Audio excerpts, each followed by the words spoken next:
Today's guest is Matt Vander Sande. Matt is a DJ. He's a jiu-jitsu athlete. He's a musician. He graduated from Montana State with a music tech degree. Matt came on to check out our equipment and our podcast setup and let us know how terrible it is. And he actually gave us a bunch of pointers and helped us out a lot. We had a lot of fun sitting down with Matt. He took the time to edit this episode himself after. So we're hoping this one has improved video and sound quality. Enjoy. Those are the best headphones ever. This guy's like, all your shit is junk. It's all right. Ooh, very boomy. How's your volume? Is it too loud? Because I can adjust. A little too loud. Mine's too loud. It's too loud. Can't adjust ours now. Yeah. We can adjust ours because we didn't install that software. Just obviously make sure they're close to the mic so you don't get as much of the room noise compared to out here. How you can hear the room. Yeah. And now you can't. That's what we're recording. Yeah, it's going. Okay. That's what I heard on Rogan is a fist away from the mic is what he always says. Just use a fist away. I think it depends on the mic. Yeah. As you get further away, you hear the higher tones of my voice and the higher inflection. As I get closer, you hear like the deepness, and that's You sound so much more manly. yeah. That's why certain people use certain mics. I can't remember with those main podcast ones if Well, I'm not even in the picture right now. sucks to suck. No, but just because now, because I'm chilling. I'm chilling. Yeah. Because normally my mic is up here, so I'm like, wait, I'm Leaning in. That's what happened when we did it with Serenia. I looked like halfway through and I'm like, oh shit, I better get the picture. All my fan would be so big. We're at my dinner table right now. Is this your dinner table? I mean, it was. That's funny. Yeah, that's why you see like there's certain people who use certain mics because it gets it's called a proximity effect, and that's why you have when you hear proximity effect. A proximity effect. That's when the microphone picks up the deeper tone inflections of your voice compared to what it normally sounds like. That's why you get the radio talk show hosts where they always sound super deep and nice, and that's not actually always how their voice. Sometimes it is, Yeah, but it's not always how their voice sounds. That's interesting. Mm-hmm. Hey, good to meet you, man. Yeah, nice to meet you, Kyle. I get to finally see you. Thanks for joining us and giving us advice on having a deep voice.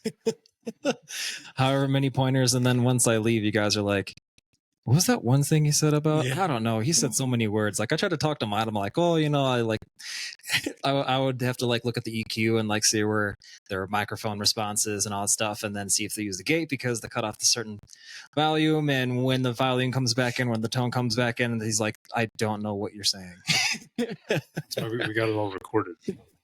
That's a good time. You're like, we're not actually going to post this podcast at all. We're just using this so you can remember what he said Collection. in the first place. All right, let's start from the top. Matt, where are you from? I'm from I guess it's not too small. I would say it's small town right outside of Chicago in Illinois. It's called Sugar Grove. It's I think it's about like 14,000, which where I grew up, that's pretty small. But How far outside of Chicago if you were driving? it's about an hour west, but the funny thing is like when you're in Chicago, everything's about an hour away from Chicago. Okay. Big city, so it's just sprawl, and it's like, well, technically I'm still part of the suburbs of Chicago, but I'm not really in Chicago. Got it. Mm-hmm. So it is interesting moving out here. Like I'm on the border right where the development from the city turns completely to cornfields, and all west or all east of us is all just development all the way, and then all west of us is just all flat cornfields. So I come out here and people are like, oh, so you're on Chicago, so this is probably a little bit new for you, not being a lot of open space. I'm like, nope, this is kind of, I'm pretty used to this. Yeah. Whole lot of nothing, but you guys have like stuff to look at out here. It's interesting. So then like I would imagine like whatever, fast forward 25 years or whatever, you might go back to your hometown and now the city has kind of reached your hometown. It's even further. So yeah, it's going to keep pushing for more and more. Every time I go back, there's more development. Like we got like a Dunkin' Donuts out there, and it's like, yeah, now we're talking Dunkin' Donuts.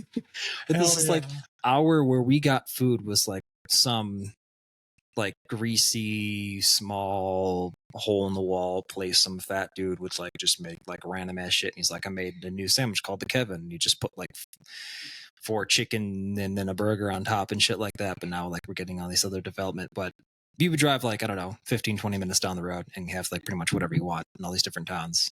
All these towns are smack right next to each other.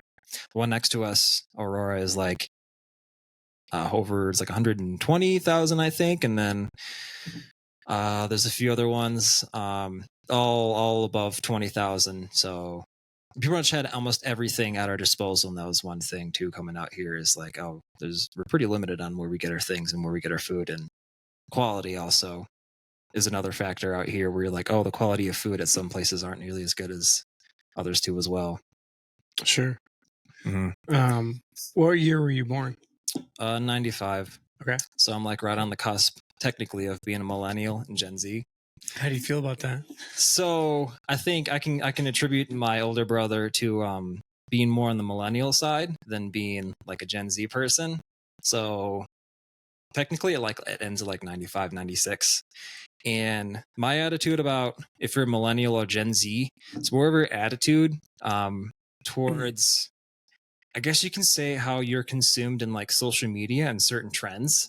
It's really interesting with, because I know certain people who are like my age, but you can be more like a boomer in a sense and be more in like, nah, I don't mess with social media and doing that stuff. And you're kind of more likely to be like a millennial person or and like a Gen X type of like idea. But if you're always surrounded by your social media and your technology and all that stuff, you're more likely to, I think, be a millennial, because you're more in tune to what's like the newest thing. And like people who are more so like millennials aren't always like, when you get an older, you don't care what's the newest thing, what's hot. You're not following up. You're kind of just following, like paying attention to what's in your own small community, what's amongst your friends and all that stuff. And like what you're working at, like, oh, did you hear this one person, the newest hot thing that's going on the internet, or like celebrities and stuff like that. Like they don't really seem to care at all.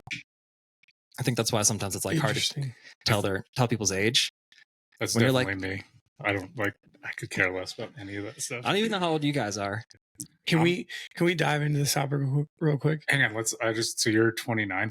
28. 28, okay. I'm 32, Kyle's 37. Okay. So can we dive in? Yeah. All right, let's dive in. We're going to come back to your childhood because sure. that's kind of like, that's the reason why I asked you about that. But okay, so let's just define this real quick, because this tells you how much I know about this topic. I don't even know like where the markers are or thresholds or ranges from Gen Z, X, and millennials.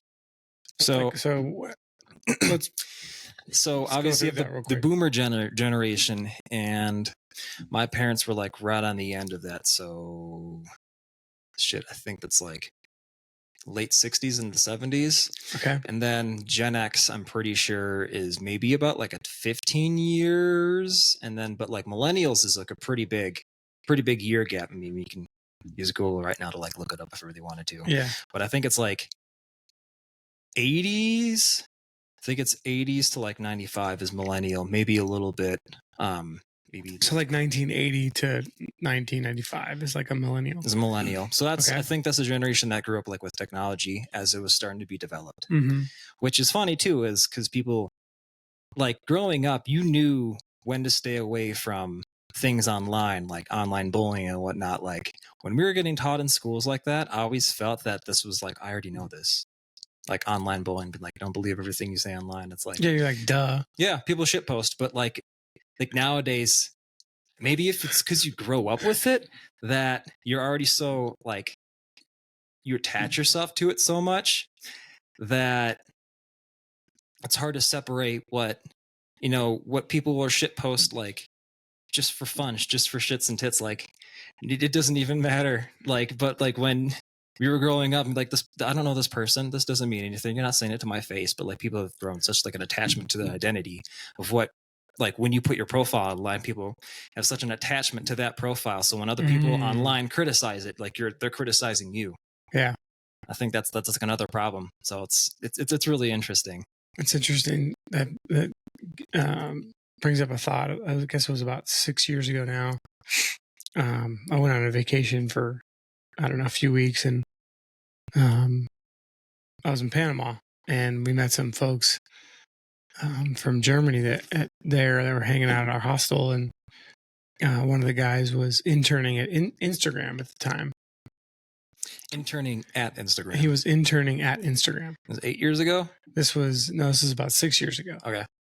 And so he was part of a group of folks that were studying, I guess young teenagers and how they interacted online.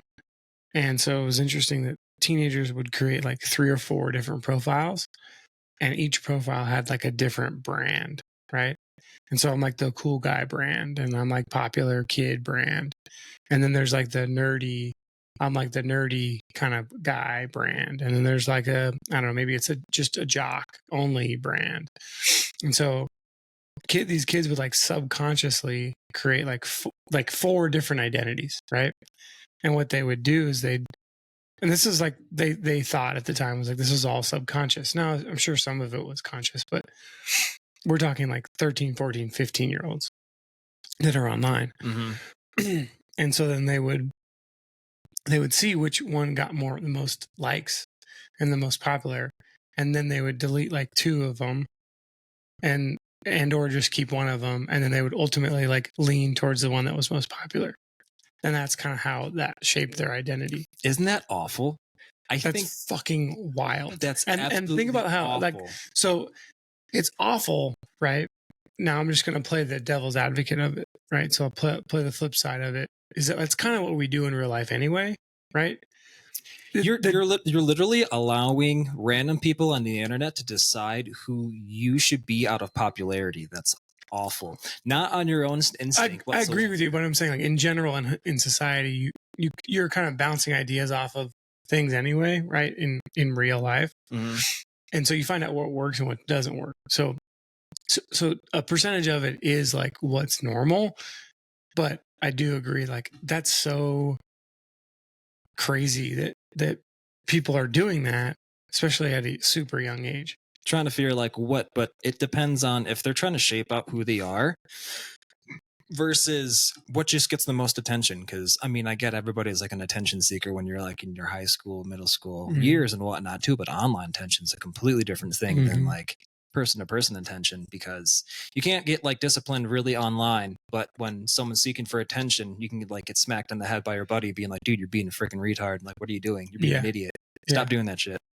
But online, like you just get like hate comment and be like, you shouldn't do this, and be like, we can just delete. Doesn't matter. I don't need to see that stuff. You get this awful self gratification of like, all this crap. And that's why like I think that we're going down this weird rabbit hole, especially with social media, why certain like ideas and things are just going so far off. I'm not going to get into like politics or social issues because people get so butthurt about it, and I'm not really afraid to hold back, which is unfortunate for other people to hear it. But that's why I think we're going off these big, huge, like rampant, because it's like it's not just adding and getting worse, it's like exponentially getting like way weirder and weirder with like different identities and all that different type of stuff too as well, because we're getting all these weird gratification of what we want, what gets us the most attention. It's also why social media is creating these terrible spaces, because everybody's just getting dopamine hits. That's all it is getting dopamine hits. And that's when they're like, this gets me the most likes, and okay, I'm going to go towards this. And we're programming ourselves in this weird algorithmic way, and like we have no control over our own, I guess, how we develop and like what we think is cool anymore, because it's like just it's the social media algorithm that's literally creating what people are associating with being cool, and what people like, what the newest thing, and like how people should behave. It's like not even us anymore, it's the algorithms pushing, because that's what gives it, because the algorithms push like certain videos to get more likes, and whatever is popular, just based on when things trend, then more and more people start listening to this stuff, and the algorithms pushing certain things to say it's popular even when it's not. Could be some random new thing, be like, oh, this is kind of interesting, but then it just like totally gets like millions of views, and people are like, this isn't a thing that people do, but now people think it is. So now people start attributing it to themselves. Sorry, I'm going down these huge things. Well, and that it brings up like an internet sensation that's like, was hot for like fuck, I don't know how long, not very long, and now it's completely gone. Like, remember planking? See, Who the fuck does planking, dude? Like, it was like, you know what I'm talking about? No. you don't It's know. fucking so stupid. I'm so glad you don't. Yeah, thank you. And so it was like, it's so fucking dumb. And it was like, dude, everybody's planking. I don't fucking know anybody who's planked. Yeah, no. And so like, that's a great example of like what you're talking about. 100%. Like, So how the fuck? What planking, because that was like probably like 2010. was it? Was it then? It was like 2010 or 2012, Fucking maybe. old. Do you know how long ago that is? Was it that long ago? 14 I remember it was in, 15 years ago. yeah, I was like, I think I was in high school and that was coming around. Fuck me. Planking was like pretty much just like people stay like flat as a board on random objects. So you'd see someone like on the fridge. I Just, know what a plank is. Or like, dude, like in somebody's front yard, there'd be like a hedge, right? Like a bush, like a hedge. Somebody jump on top of it and just like plank on it. You're like, they take a photo, and it was like, it's just lying straight. it's fucking stupid. Straight like and, that. Well, this is the whole thing. It's like everybody is now doing things literally for attention. Because if you were to do that, right, great, do it. Go ahead, do it. Don't take a picture of it and don't fucking record it. Then people wouldn't do it. Yeah. And you're like, oh, so you're doing this literally to post this. 100%. Like, that's literally why you're doing this. It's to make a post. It's Which is crazy. weird because you're like, you're literally doing this for other people. 100%. And that's why all this shit stuff people post of like them crying and going on, there's feelings and they're just doing it for an attention. If you really had a problem, you would actually go ahead and fix it. You wouldn't just post it online to see Posting of themselves crying. it's like, oh man, I don't have the balls to do that, to post myself crying on the internet. God, no, there's no way. I mean, unless it was like a nice emotional thing, like someone like getting married or some awesome thing happening, like my first child or something like that. Yeah, I would post that. You're not gonna like have some sob story. No, Yourself. Yeah. You could also say you have enough self-respect to not post stuff like that. that's also very true. Like, come on, I'm a grown-ass man. I'm gonna sort this out with people that I'm close with. And Exactly. Not with strangers being, oh man. So that's interesting. So I look at Instagram and certain social media just to see like what the newest thing or if there's new algorithms or stuff, because I just kind of find this stuff interesting, but whatever. I was gonna say as a side note, your whole explanation of that was a very great explanation. You've definitely thought about this for a while, but it was such a great, really explanation of just how the algorithm and the social media affects all this, like, you know, crazy, like, we'll just say like woke politics and everything is so extreme now, and like I don't know, it's a very, very great explanation. The best way, because so I listened to this guy Tim Pool. It's on Timcast as a podcast, and I might not agree with everything, I agree with most, but his breakdowns, because he's gone so far and done this stuff and seen it start from nothing all the way to where it's gone to. In his breakdown, where was I going? His breakdown of how technology and these social media algorithms work is so good because he's been in those spaces, but now it's like he talks about AI and now how AI is going to turn into this, especially when it's like researching certain things, it's going to turn into, it's going to turn on itself and use itself for like article sources. So it's just like, what's the word I'm looking for? So it's looping in on itself. And that's how like these certain trends and stuff start. So dude, it's so that's I kind of, it's going to be like, yeah, trust me, I did the research and I pulled it from my own fucking memory. News sources do this too. Like news sources will source some other news source and they'll source some other news source. And then the first place that had it, it'll be, or the last place the sources be like, well, this is actually fake news, whatever. But it's technically credited as real news because two other news sources in a chain link linked each other without being fact checked first. But no one fucking cares anymore. Once you get the news source out, like that's all they hear in the first instance. But they'll literally use each other for their their news source as it's factual, but without even like really, I guess, being fact checked in the first place. So that's why they get past stuff like that. So it's going to be, I guess, with AI and social media, it's going to be, what's the freaking word I'm thinking of? It's just going to be looping in on itself and creating these weird, obscure things. There's this, what is it's not Watergate. YouTube had this weird thing too as well, where when it first came out that YouTube was, or not, maybe not first came out as this, but there's a certain algorithm that it was using to just find the most popular videos and then just post that. And with, I guess it must have been millennial or Gen X, early millennial kids, late Gen X parents, letting their kids just watch YouTube videos because they're being adults, they're doing whatever their thing. They're like, okay, they can just watch like kids cartoons and stuff like that for a while I'm cleaning and all that stuff. But the algorithm would also create certain videos or help people create videos to see what got the most traction for audiences. So it would literally loop in on itself and go in these weird, because the kids can't pick and choose the videos, it would just autoplay. So it kept getting more obscure and more obscure. It'd be like Hitler and like a cartoon of like Hitler and like the Hulk like holding hands and like having friends, like getting this weird like stuff that I want to say on the podcast. Mm-hmm. But it got really weird because the algorithm was looping in on itself, creating these weird bizarre things that people really weren't watching, but it would also create, just because it would loop in and the kids wouldn't be able to like hit something different or anything else like that. So that's where I feel like our social media and stuff like that is going to be getting into some weird spaces, because it's going to keep looping in on itself. Same thing with AI, and be like, well, we believe it, but AI is getting its own sources and references from itself and just keep looping in on itself. So like we have no control over it, even though we think we do. This podcast is going to be proof that the world was different in 20 years.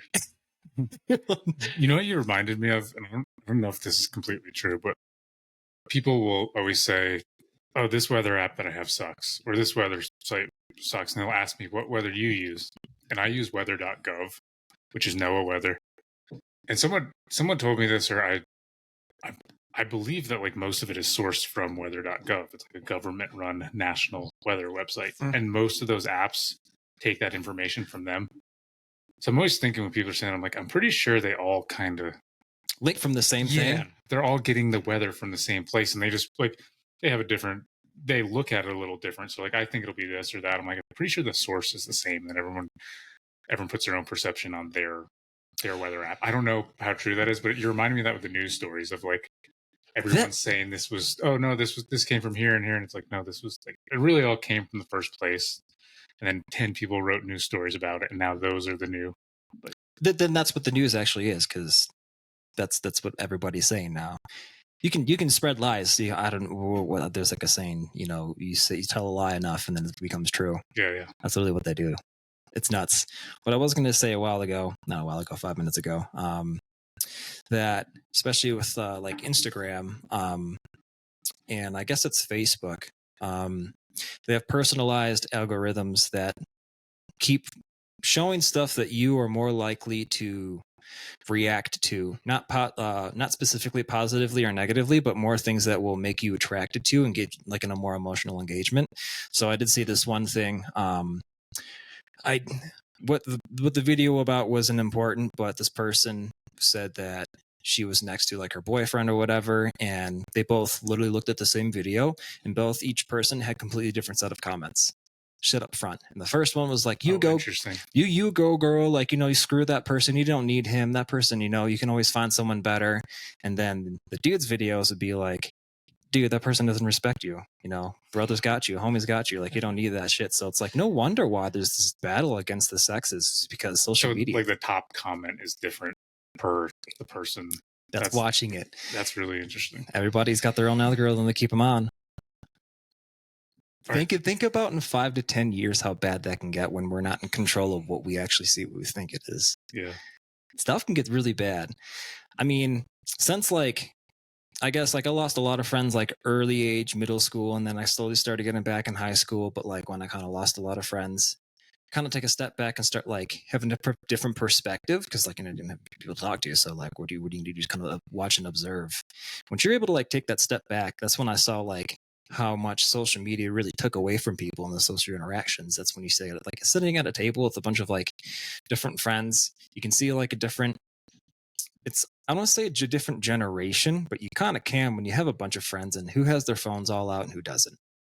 Like I have this out here too if we need to like look something up to, but like I haven't like paid attention to, but like, when you're out with your friends, everybody's got their phones in their pockets or whatever. And then you see a group of people and all their phones are on their table or all their phones are in their hand. And you're like, you can get some pretty easy assumptions, not about them, like not trying to be mean or anything like that, but different like, perspectives of like how they view themselves and the people they're around and what they're attracted to, and like how their head is, like what their headspace is. Are they really present in the time, or are they just kind of there and like half their brain is at the table and half their brain is in all these different things, especially like with talking with other people and communicating with other people? I get insulted when I'm talking to someone and they pick up their phone. I try so hard not to, but I'm like, it's essentially just like you're interrupting. Yeah. You're doing something else. Like, oh, cool, that's great. Yo, So it just dude, what are you? totally just like cut something off, especially when you're like in the middle of something and look it up and then like it just distracts you and like makes you lose train of thought and you're like, did I not capture your attention enough? Yeah. I try really hard to apologize if I pick up. I'm like, hang on, let me take care of this, and then I'll pick up. 100%. Like I'll look at it to see if like, you know, someone like if it's a parent or if it's something important or whatever like that, but like I never like really go into or read it or anything like that. And I'm talking to someone and they're responding to a text. I'm like, can you actually like listen to what I'm saying and respond? Because I know I can't. Yeah. I can't do that whatsoever. Yeah, it is insanely hard. Have you ever been like talking to someone and sending a text and then you look at what you said in the text? Whoa, that grammar was terrible. That didn't make any sense. Like, because you're half there. You're kind of split. No, 100%. The multitasking thing apparently isn't as true as what people make them to believe. It's just multitasking. It's like I don't know where it came from, but I've seen like a few different studies of like, I guess like the main part of it and being like multitasking really isn't what you think. Like you can't multitask as well as you actually think you can. Your attention can go to a few different things at once, but you can't think of like three things literally at once. That's just that's not actually possible. I think people confuse multitasking with doing many things in one day. So like if you have 10 things to do, right? Don't do them all at once. Do one at a time and get all 10 of them done, right? Like separate them. Mm-hmm. So I think people confuse like multitasking with like doing many things in some sort of a similar, like same time frame. Well, I guess you can say like in a day. I'm looking after like my child or something like that and cooking, and I have to like make this payment on time or something like that on my phone. So it's like doing all that stuff at once too. But I guess it's true because you're still like tensions here, but you know you have your motor body functions like instincts. So like you have a kid or whatever, and you're like you've been doing this for years. You don't need to. Okay, my arm's right here, so it's like secondhand nature for that, something like that too as well. Yeah. I've seen my sister like I feel like she'll be like making dinner and like doing shit with her kids, and I'm like, it's fucking like in her nature now. 100%. Yeah. That's funny. We went on a long tangent, Matt. So you grew up in. That's why I like this stuff, man. Born in Illinois. I like no. You were born in 95. 95. No, I like these things because there's certain things that like. Not that I just kind of had a funny thought too, because there's certain things like I like jumping into the rabbit holes and kind of getting into it, but like the things that I say and when I start getting into it, people are like, I don't care about that. Like, no, I don't want to listen to that. And so it's like, you guys have to listen to me what I said. How much is this is the point. This is the point. Because you said your brother, how much older is your brother than you? 3 years. Okay. So you said he definitely is. So he helped me with like, I guess, I don't know, because that's kind of that's something that like, I guess, how do I put this? So always like being around older people, they almost like, in a sense, pre-programmed me in a sense to like what older people do and like what's cool. So like when you're growing up in like grade school to middle school to high school and you're doing younger things and you're like, you're all the older friends and older, you're like, dude, what are you doing? That stuff's stupid. Obviously we would say like way worse things back in the day, but like, what are you doing? That stuff's stupid. I'm like, oh, okay. And then I'd like be around my friends and then be like, that stuff's stupid. Like, what do you mean? But that's like how I'm supposed to be acting too as well. So I also like saw these different perspectives of like the different age groups and age gaps. And then I saw people like younger than me and below me. And I'm like, man, you guys are like miles behind. So I don't know if it was so much. Maybe I think there's a bigger separation because I made a connection with like my generation, my age group to people above me. And then I didn't make a connection below me. And I saw like such this massive drastic change. But I also think that I am a little bit right to the tune because that's where like the millennial Gen Z gap kind of like started off. But I don't know. I don't know if you guys ever saw anything different between like people who are like 95-ish or a little bit younger, if there's like a difference of like kind of attitude and behavior. I'll tell you, I'm 91 and my brother's 95. Okay. It's a stark difference. I don't know what that is. Yeah. And I mean, but like, there's a lot of reasons beyond just that timeline, because like we grew up different. Like he went to high school and I didn't. Oh shit. Yeah. So like there's and like I was working on our farm every day and he was in high school, so there's just drastic differences and kind Okay. of, so I would, like, in a weird way, I wasn't influenced by all these people because I wasn't around them like that, and he was. So there's a huge difference. My sister, she's 93. She went to high school, but like me and her, like I'd say, are very similar. Like, so there's like a huge cutoff between my brother at 95 and like me and my sister. Did you and your brother have a pretty good relationship? I was just a huge jerk to him and like gave him hell and picked on him. Like we have a good relationship now. We did. That's good. Yeah. Do you see that you are less likely influenced from other people and other things than your brother is? Definitely, yeah. And like that's something that, like, as Lisa has been pointed out to me, or stands out, just because I wasn't so influenced by people around me. You weren't you weren't in that environment either. You're like, this is me, this is my thing. I have to get this stuff done. And it wasn't probably as easy. Like you couldn't just look things up. You had to figure it out. But now kids like look things up to figure things out. Yeah, I mean, there was like, especially working on a farm, man. Screw that. There was like there was definitely a number of influences around me. Like there is, no matter where you are, but just on a very smaller scale than if you're in high school. Mm-hmm. Just that alone. Mm-hmm. Yeah. Man, a farm life, that's rough. Yeah. All the farm kids I knew were tired as shit. They had the same flannel for 15 years. I still got some of mine. I was going to say, it wasn't even theirs. It was a hand-me-down. The same what for 15 years? Flannel. Oh, flannel. Do you have any other siblings? No, just the one. Okay. Thank God. It's enough to handle, man. Where is he living now? So he lives with me too. We both live in Bozeman. Okay. Yep. Does he train or no? Huh? Does he train? I try to get him to, but he doesn't. I was gonna say, I don't see your brother. No, I've been trying to get him to train, man. There's something, I don't know what it is, but there's something about like toxic man. I was kidding. Like the camaraderie of like a gym, something like that. That was a great delivery. There's something about toxic masculinity that you love. That I just love, man. I just hate pussies so much.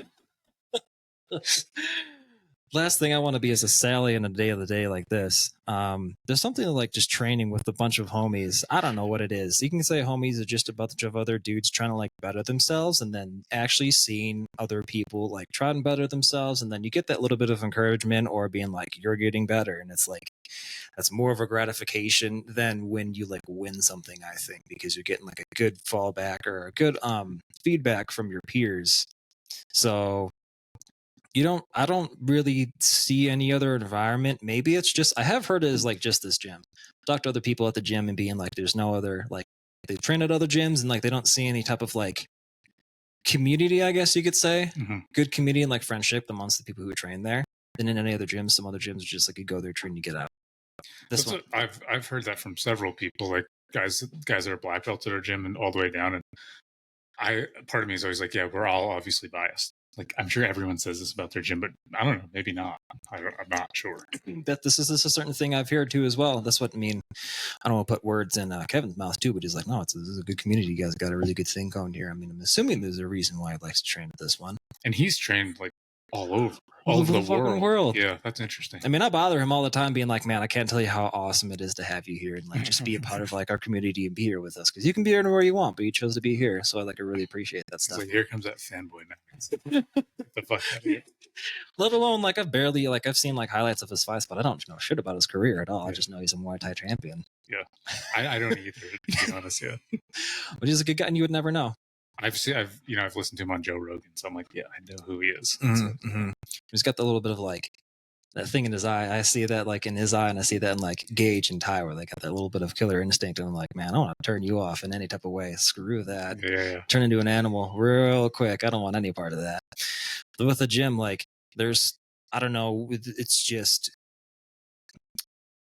some type of, everybody's trying to progress, and it's nice to see like people help each other too as well. And there is a definitely competitive aspect when you start the same time as someone else, and you slowly see like different people like get better, go back, because someone might not be good as quickly as you are, or someone's going like way ahead, and you're like, fuck, this person's getting way better than me.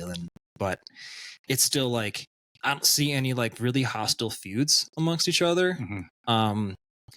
And I'm still surprised by like how willing people are to like teach other people in the gym who haven't been there. I mean, you get like people who are freaking spazzy and they're annoying to like deal with or talk to or train with, and I get like avoiding those people. But like I had Brian the other day, he was just like showing me some back take stuff like that too as well. And it's like, not to put myself and being like I'm not good enough to like have a relationship or like talk or be cool with him, but it was nice being like he's taking time out to like teach me this one thing, because now I feel like I'm being a little bit more of like the community, and in a sense like you do have to prove yourself to a certain extent of, are you here to be serious? Are you here to prove your own ego? Or are you here to just be able to beat people up? Or do you want to be part of the community and grow with everybody else here? So it's like cool, like getting into that space of being like, no, I like to train. I like to see the people here, and I like to grow with them too as well.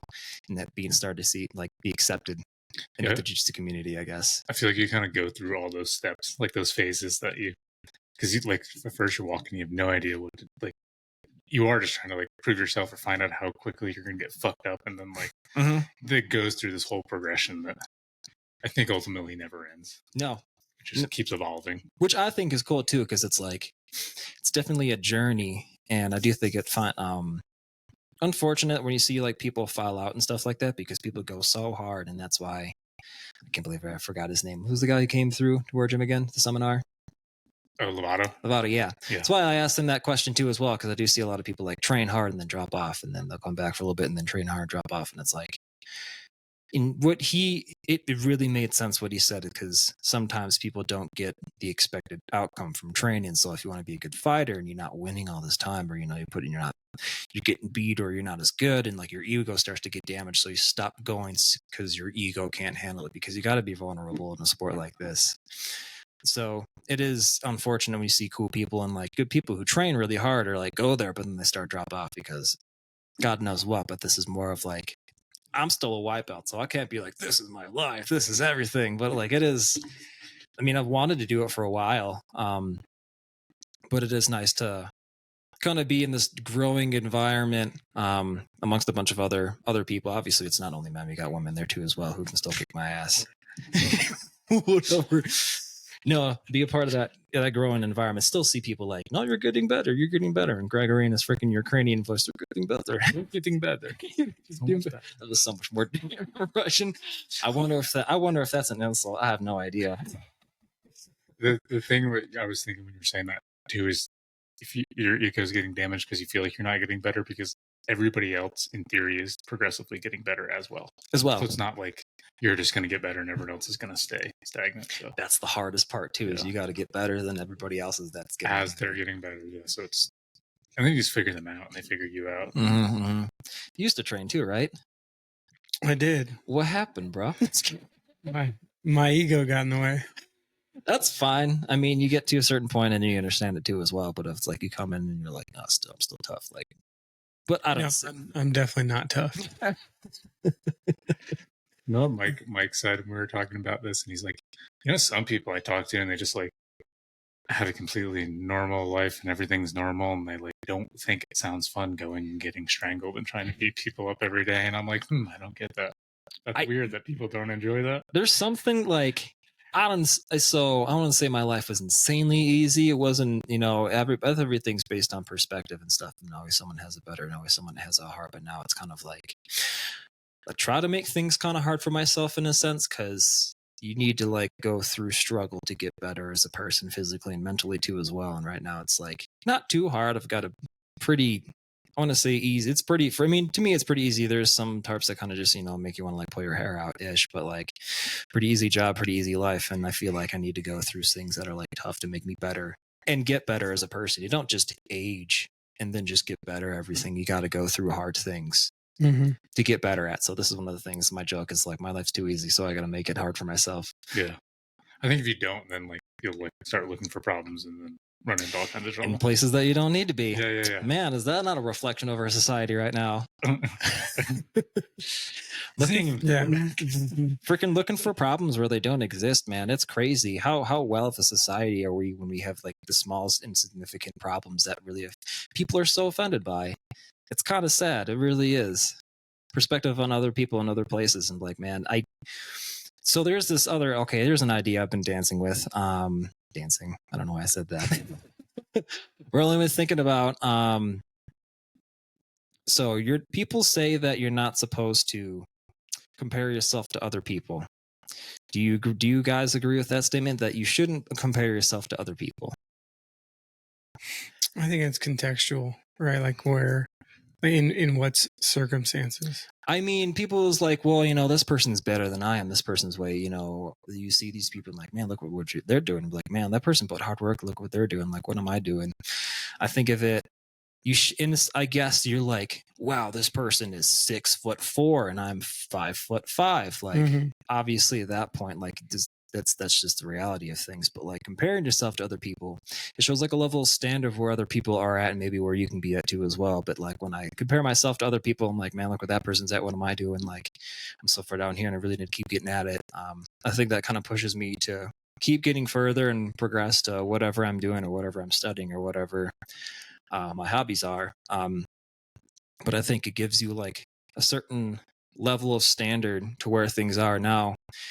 You can get butthurt and say there's like a level of beauty standards that are unreasonable, but a lot of them can be, and a lot of them are. Obviously, you can't fuck with face structures and shit like that too, but you can take the actual effort and time to work out and like get healthy and all that stuff too as well. And that's a good level of standard. Now we're completely trying to like erase his beauty standards for some freaking reason. I don't know why. I mean, we can I'm not. Exactly. And I don't know what's with that too as well. I mean, for men or women, dude, it's like, you know, if you're in great shape and you take good care of yourself and you happen to have a attractive face, it's like you're a good looking human. You can do a lot on your own. Yes. So like 100%. Up your level.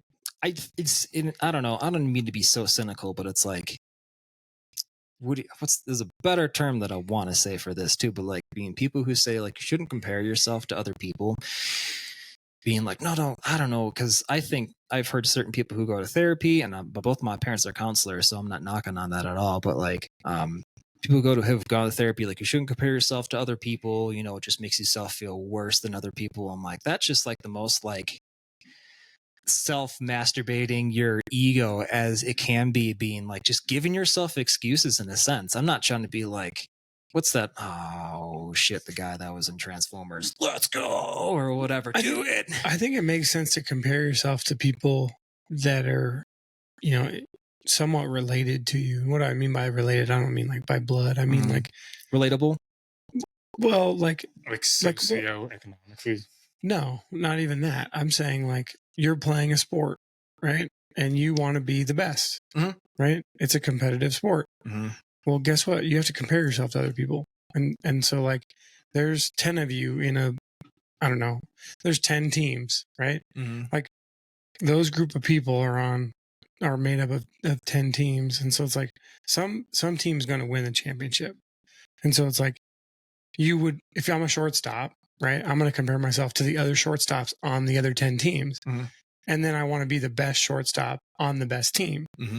So like those comparisons make sense because you're trying to get to the top of your league.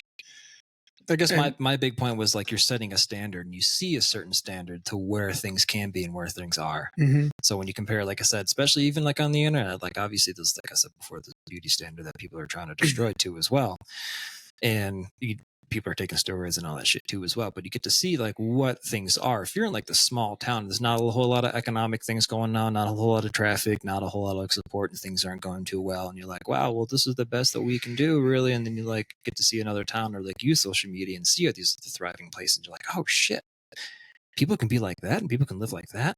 How can I do that? I thought that like our standard was here and this is all we can get. We can do this? Are you kidding me? Let's go ahead and do that. So yeah, I think the sharing and stuff like that too is like really good for us. And you know, are you going to say you're just going to jump off and be like, no, I can never get there? Like, I mean, I play music, but I'm like, I'm not expecting myself to be the next Chris Stapleton or fucking Taylor Swift or anything like that. Yeah. Like that's a completely different like total standards. Wow. I was going to say I saw Taylor Swift in you though. So a little bit of her and me. Am I just breaking boys' hearts and singing about it? And you better watch out. I'll put you in my next hit song, boy. Sorry, I interrupted. No, it's fine. I don't know. I was just going off. Some of that shit just gives me a headache thinking about it. It is interesting where like certain things will get like an emotional reaction out of people, I think. like either politics and how much people attribute like their ideals to certain things, and then when you insult that thing, it's like you're insulting someone's themselves, whether it's like a certain belief.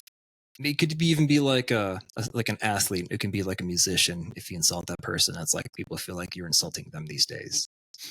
I guess I can see something where like you insult like a religion, and then someone's like, oh, okay, whoa, that's like a little too far for me. But like even like certain ideas, like you can't with random people. There's all these different things where you should be careful what you say and are controversial when they really shouldn't be around certain people, because people get so butthurt about someone else's opinion these days. It's kind of crazy. I don't know. I think we're going down a bad road with that at all. No, you got me so like dumbfounded. Your explanation from the beginning of this is like I haven't thought about this stuff a lot, so it's like got my wheels turning. Trust me, sometimes I wish I could stop, but I can't. Yeah. So like, All right, so what was it like growing up? You got an older brother. jumping back into this, Yeah. trying to shit away from So me. what was your family like? What was what was the family makeup like? What did you do as a kid? So growing up in You got any Illinois, good stories growing up? there's not a whole lot to do when you're surrounded by cornfields. You can run through a cornfield so many times before you just get scraped up and you're like, okay, I don't want to do that anymore. We have places to skate, so I grew up skating. That's an interesting community doing well and how that's changed. And even like the way I dress and my style, I still wear skate shoes, so it's like I wear that, but I don't skate anymore. It's kind of interesting. It's got a Vans shirt on right now. What's Vash? It's a whatever. It's like a Vans shirt. Or this is how much of a I like, it's so similar. I didn't even notice that it didn't say Vans. that's the funny part about it. I'm wearing my Trigun t-shirt, and there's like the one person who's like, I know that show. It's an anime. You guys don't worry about it. Yeah, I'm 37, man. Look, I don't need this shit. Brian knows all the anime. I can barely cope with what else is going on in the world. I don't know what I'm not into anime. That's fine. Most people aren't. You don't need to be. I'm not trying to get other people to watch it. Played soccer most of my life. Oh, we got a soccer guy. Word. Yeah. First soccer guy on the podcast. I knew I liked this guy. He's cool. You know how I started to see like what another big tell of like how the generations and things were changing is when the soccer players were partying harder and doing more drugs than any of the other sports that were in my high school. See, Tim, we fucking are cool, dude. It didn't make any sense, man. I'm gonna rag the shit on the football players right now. The football player varsity. So when I was in varsity, the football player varsity coach kept coming over to our coach and telling us to stop harassing their players. What does that have to say? What does that even mean? You would call them like, yeah, you guys like cycling on them water hoses, don't you? Just like giving them shit and whatnot. And their varsity coach came over to our coach. He's like, you guys got to stop. So our coach is like, I can't believe I'm telling you guys, but you got to stop harassing the football players. And then we just turned around, pussy, instantly. That's funny. I don't know what it was. It's pretty funny. It is interesting too, like growing up playing soccer, and especially with like learning Muay Thai and wrestling. Like I have such light feet, which Kevin teaches in Muay Thai is having like light feet, and then having a good base when you're clenching, and then wrestling's have a good base, and it's like the majority of my entire life, like that's not what I've done. You got to be light on your feet and be like running around and shit like that. So it's like so hard for me to sit still when I can just like move and leave the pressure. They're like, no, you got to stand still. I'm like, I don't like that. Stand still in Muay Thai? Yeah, in a sense, and like with wrestling, and people mush, and like I'll like push and like kind of keep going with it, but you can only go so far back until like hit the cage and shit like that too as well. Yeah. Okay. Got it. So I'm like very light on my feet. Yeah. That makes sense. Yeah. So like I said, both of my parents were counselors, so I guess I can attribute that to me not analyzing people, but like taking a different perspective on how like I guess people work in a sense. They just tell me different stories, and I can kind of like relate to certain shit that I see as well. I'm not analyzing people or anything like that. What kind of counseling did your parents do? I think my mom did a little bit of like maybe marriage counseling back in the day, but my dad just had his private practice. And then he went into counseling for cancer patients. I couldn't imagine how bad that is. That sounds brutal. You're just helping, majority of the point, you're just helping people die. That sounds awful. Then my mom worked at a university. And it is interesting talking to them about certain ideas and social things that are going on these days. And both of them completely different like backgrounds and counseling backgrounds too as well. And how do I approach this, and how do people how are people struggling with this type of identity thing or this type of idea, and why is this problem becoming so big? And they both come to the same conclusion, even though they have complete different backgrounds. So I think sometimes that's interesting. Let's see. Your mom's probably in the heat of it if she's at a university. Yep. Yeah. She's still in What university is she working at? Oh, she's gonna hate me. I'm gonna tell her not to watch this because I'm the name of her university. Sorry, my bad. That's all right. It's in Chicago. I know. Like once I think of like, oh yeah, that's the right one. But yeah, she's in Chicago. It's a Christian Bible University up there. Really nice. I like it too as well. But yeah, I grew up next to Chicago. Did you just mention it? Do you guys grow up with religion or no? Yeah. Okay. So I got like a pretty good religious background. We weren't like insanely. It is kind of interesting. Like I still hold a lot of like the Christian moral values, and that's what I grew up with. So that's why I probably have these certain like concrete, hard ideas of, you know, moral respect in a sense to people, you know, maybe like, you know, don't bother people, don't steal or anything like that, have family, have kids, all that type of stuff. Good moral background. You see certain people who are like so just jaded and they never grew up with that. So I'm like, maybe that's why like some parts of our society are crumbling and all that, because these people didn't grow up with that sense of like, this is like what humanity kind of is in a sense. This is how, you know, this is how we were created. And I feel like all of our ancestors in a sense go through so much struggle and pain for every one of us to be here. And then in a sense for you to not have kids, you're pretty much killing that lineage in vain. People starved, people died, people did all that stuff for you to be here, but then you're not going to have kids just because you don't really feel like it. Like what kind of world is that now? It's like never been done into things. So I got like certain ideas like that, which I can contribute to Christianity. But like I said, we weren't hardcore Bible thumpers. Like we went to church every Sunday, did that whole thing. And, you know, it was boring in a sense is because, you know, it's just churches in a sense, you know, it's got that stigma. It's just boring, like whatever. You guys reading stuff and reading stories and all that stuff. Got to rebrand church. 100%, but do some marketing with church and no matter what, make like, it a good time. When you after you leave church, after you have a sermon or anything like that, you do just feel a little bit better. I don't know what it is. I was going to say I could relate to that, but is it just because it's finally over? Yeah, I'm free. I get the rest of my Sunday. That's also very true. 100%. I know that feeling because I've experienced that exact feeling as a kid. Mm-hmm. You do. You feel like, cool, a bunch of people all came together to try to be better people. Like there's not bad in that. What? Like, why are you talking shit on that? Yeah. I get it but I think again, it's just this whole identity thing. People are attributing like certain identities to like certain things. Be like, screw that. This one person did this, and that person was a Christian, so screw all Christian. Like, it's the craziest thing. That's like, is religiousist a thing? Like a hatred towards. I mean, you can racist and all that stuff, sexist, religiousist, whatever. I see that shit, and I think it's pretty ridiculous. But yeah, whatever it is, like ours wasn't super strict. I mean, I haven't even read the Bible all the way through. I've read bits and parts like as a kid, and I haven't read it in a while too. But like the cool thing about the church that I went to is it wasn't so black and white. Like the stories weren't this thing set in stone that you completely had to abide it like word by word. And some people believe that, and you know, you could do it because it's like an interpretation of the Bible.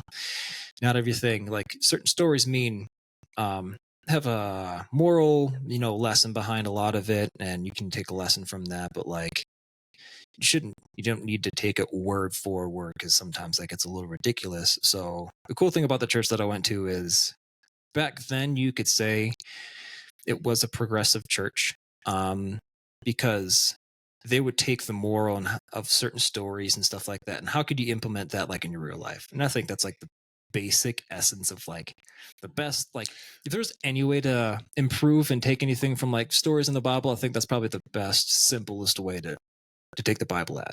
Yeah, I mean, I think that makes sense for like all kinds of things in life, but I guess the English version of the Bible is a translated version anyway, right? Mm-hmm. Like, so I think taking something word for word, it's like it started in another language, right? So it was like, you know, you can't really take it word for word because it's It's literally, it doesn't exactly, it's not It's been- apples to apples. It doesn't line up. How many times has it been transcribed? Yeah. And like, were you there? Do you actually know? And it's like, no, it's just like what we have written in history too as well. So the best we can do is just like take stories from that and just learn and kind of get better as a person. But that's all it really is. So I guess the, would you call it like a church dialect of what I was or am in a sense is like as a Christ follower is what they say. And again, it's like not this, this term that was passed down or used. It's just like I think something they came up with. So it's just like again, just like taking the morals and stories of the Bible and how you can learn with it and just become a better person. But like our pastor had has sleeves. We had a whole lesson. That's another thing with like Catholics and very, very hard Christian places, like no tattoos or anything like that. Not married or anything like that. We had a whole unit just on people's tattoos and what they mean to them. So it was really like trying to draw on people and being like, how can we actually just like share like the good positive stuff and not like, I guess, hate on people and not have this bad demeanor of the fact that you're not coming to church and not a Christian. Like, how can we just have some type of positive outflow? And obviously I don't go anymore. I don't know what it turned into, but I thought it was a good idea. I mean, like most things like that usually kind of dies off in a sense, but that's kind of like the moral background of what I have, which I think is cool. You get so lost in like the details of the Bible, and it's like, no, you're missing the whole point. Like the point is, if I ever hear a preacher or sermon when they put it into an analogy that you can apply, I'm like, oh, that's fucking practical. That's what they're there for. I think they're there to like interpret it in a sense so like people can understand too, because it's not an easy book to read. Obviously I haven't read it in a long time. Yeah, no, yeah. I also think like talking about what's changed since 1995, right? Think about what's changed over thousands of years, right? So these things are like, if you can't relate it to something that you're going through now, it's worthless information. So you have to figure out I would think that you'd have to figure out how to like apply it to modern day society. Otherwise you're like, what the fuck is the point of reading this book if I can't use any information out of this thing? So related to that, I think it's interesting too, is I thinking about how it was written, when it was written, I think a lot of the things that it was written, again, I'm not like the Bible expert on these things. I haven't gone through the whole thing.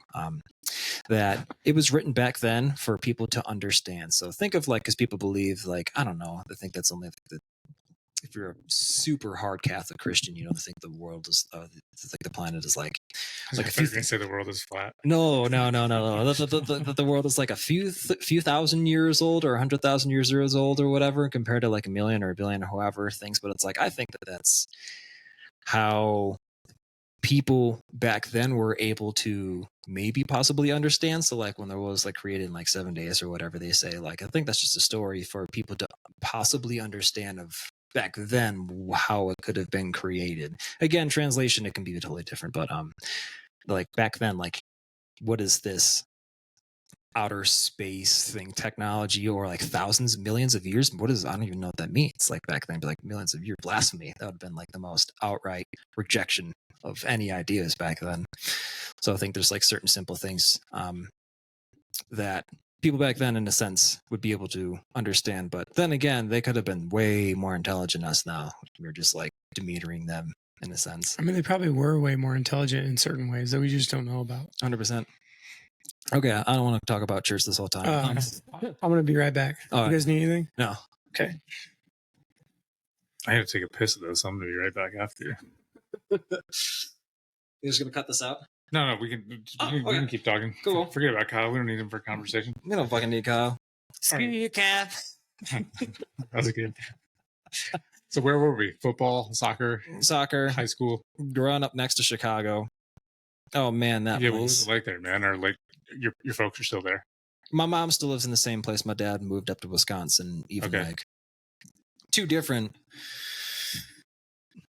places out there where it's just negativity and like poverty in two different completely aspects. Like going to Chicago, like it's obviously got a bad rep of Chirac, but the bad things, like no one's going to see, no one's going to be posting on social media or anything like that, and you hear people coming like Chirac, no, it's kind of a real thing. Like it's a big city, Chicago's not bad, but like everything, like almost the entire perimeter, and this is probably my own bias too, but like the stuff that I've seen, things that I grew up there, the whole perimeter of it, you don't go through, even like being in inner city and then like finding like going through like some neighborhoods or do a development, do the off ramp to go to the interstate to go like back, out of the city. Even that was sketchy as hell. Especially going through like that at night. Like you would think that, certain places like neighborhood is kind of like dimly lit and all that stuff like on the round side. It's like in these certain places, it is more happened during the nighttime than during the daytime. Like it was a completely different. That's where you see like the separation of like big city development, all this different stuff. And I'm saying like underdeveloped places, but like things are happening downtown. People are walking around, just regular city stuff, and then literally like a block over, you're like, oh shit, I need to get the fuck out of here right now. It is a huge thing, and it's when you like. I've only seen it a few times. When you see it, like you do get that, like, holy shit, this is not good. It's just a gut wrenching feeling. So it's like every time I go back to Illinois, I always feel that. Sounds fucking sketchy. Dude, I'm getting the feeling right now. It sucks. Like, I mean, even like with like Chicago and the big city, like you do get that it's the anxiety and like the rush of like so many people, everybody's rushing some places. Even driving back down there, like people will go 45 to 45 miles an hour, maybe to like 30 yards before the stop sign, and then slam on the brakes. And it's like, you don't need to be going 45 until the immediate stop sign. But it's like, that's just like certain aspects of like the big city that, the anxiety, everybody's rushing so hard to get there. It is nice coming out here where you can be like, it's not a big deal. You're not really going to get anywhere any fast down Main Street. That's for sure. You don't need to worry about it. Yeah. Some guy said to me when I moved here, and like, all I kept hearing is everyone bitching about how many people are moving here. Yep. And you were just saying like the town where your father is, it's like very tiny. Yeah. Super tiny. The guy said to me, and I've never forgot it, he goes, well, let me tell you, there's one thing that's a hell of a lot worse than being in a town where everyone wants to be, is being in a town where no one wants to be. That's 100%. Like, I guess I talk shit in Wisconsin, places like that. It's great. I don't want to say it's like, I don't know. It's nothing's really happening in these certain towns. Nothing's really like lively or anything like that too. But it's even worse to be in a place where people don't like other people and people don't like themselves. And it's like lost hope for a town and lost hope for places. And you can stick around and, is that coffee? So I got this. You can stick around and, try and help the community, but it's like, when people don't even want to be helped and people don't want to change for, maybe they're better or anything like that, then like, why stick around? So certain places you see just completely like left abandoned, and honestly, just like people who can't leave or don't want to leave, or people who are already stuck in their ruts that don't want to change for any type of better. You just got to improve your life and, go to a better place that's more tapping. So I've been trying to tell my dad, I'm like, you got to get out of there, man. Like, there's only so much you can do in like a town's pretty much having a negative influence on you. It'll take you over quick.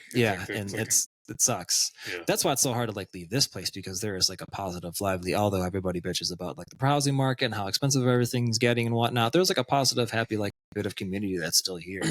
Maybe it's the tourism, that like all of their happiness that we're kind of getting when people come here. Although I bitch about tourists almost every single day during the summer and how terrible they are at driving, how oblivious they are. But still, it is nice to like see like the liveliness of something like a town like this. 100%. I say this to myself. I don't think I say this to other people, but I say, don't be mad something's too expensive. Be mad you don't make enough money. I mean, it's kind of true. Yeah, it's like, that's right. Pretty funny, man. Yeah, it's like an annoying thought to have. It's like, no, it's not. Like, it's not. It's my fault. Like, anything, I'd make more money. Like it's keep going. I'm going to show you some. This is my motivation. That's why I don't just say to other people, because it's not a very nice thing to say. But. No, it's whatever. This is. Well, it's like if you keep getting beat at jiu-jitsu, it's like, get better. Yeah. Right? It's like, life's tough.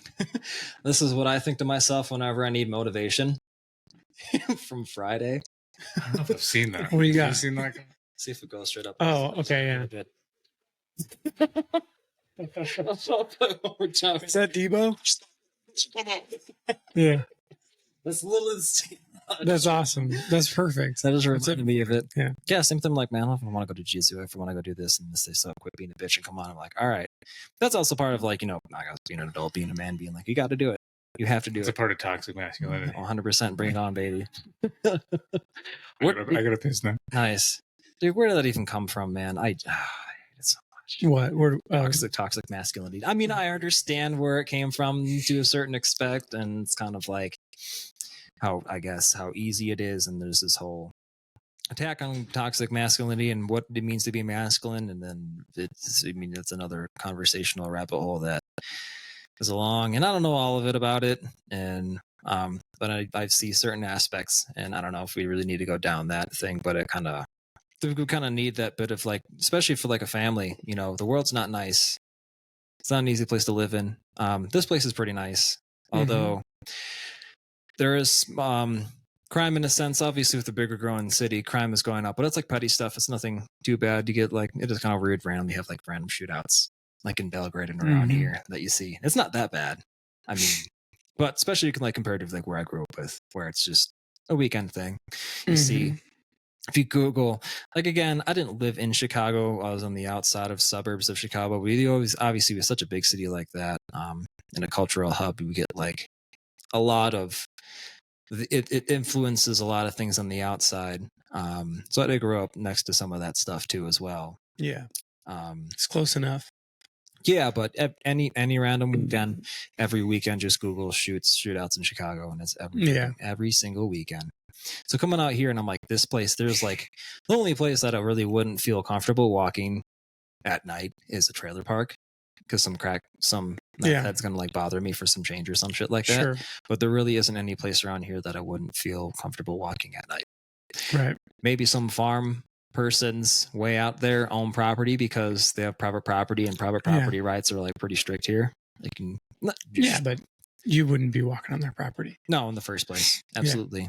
There'd be like no reason to. No. Yeah. Not at all. You're not like going somewhere. No.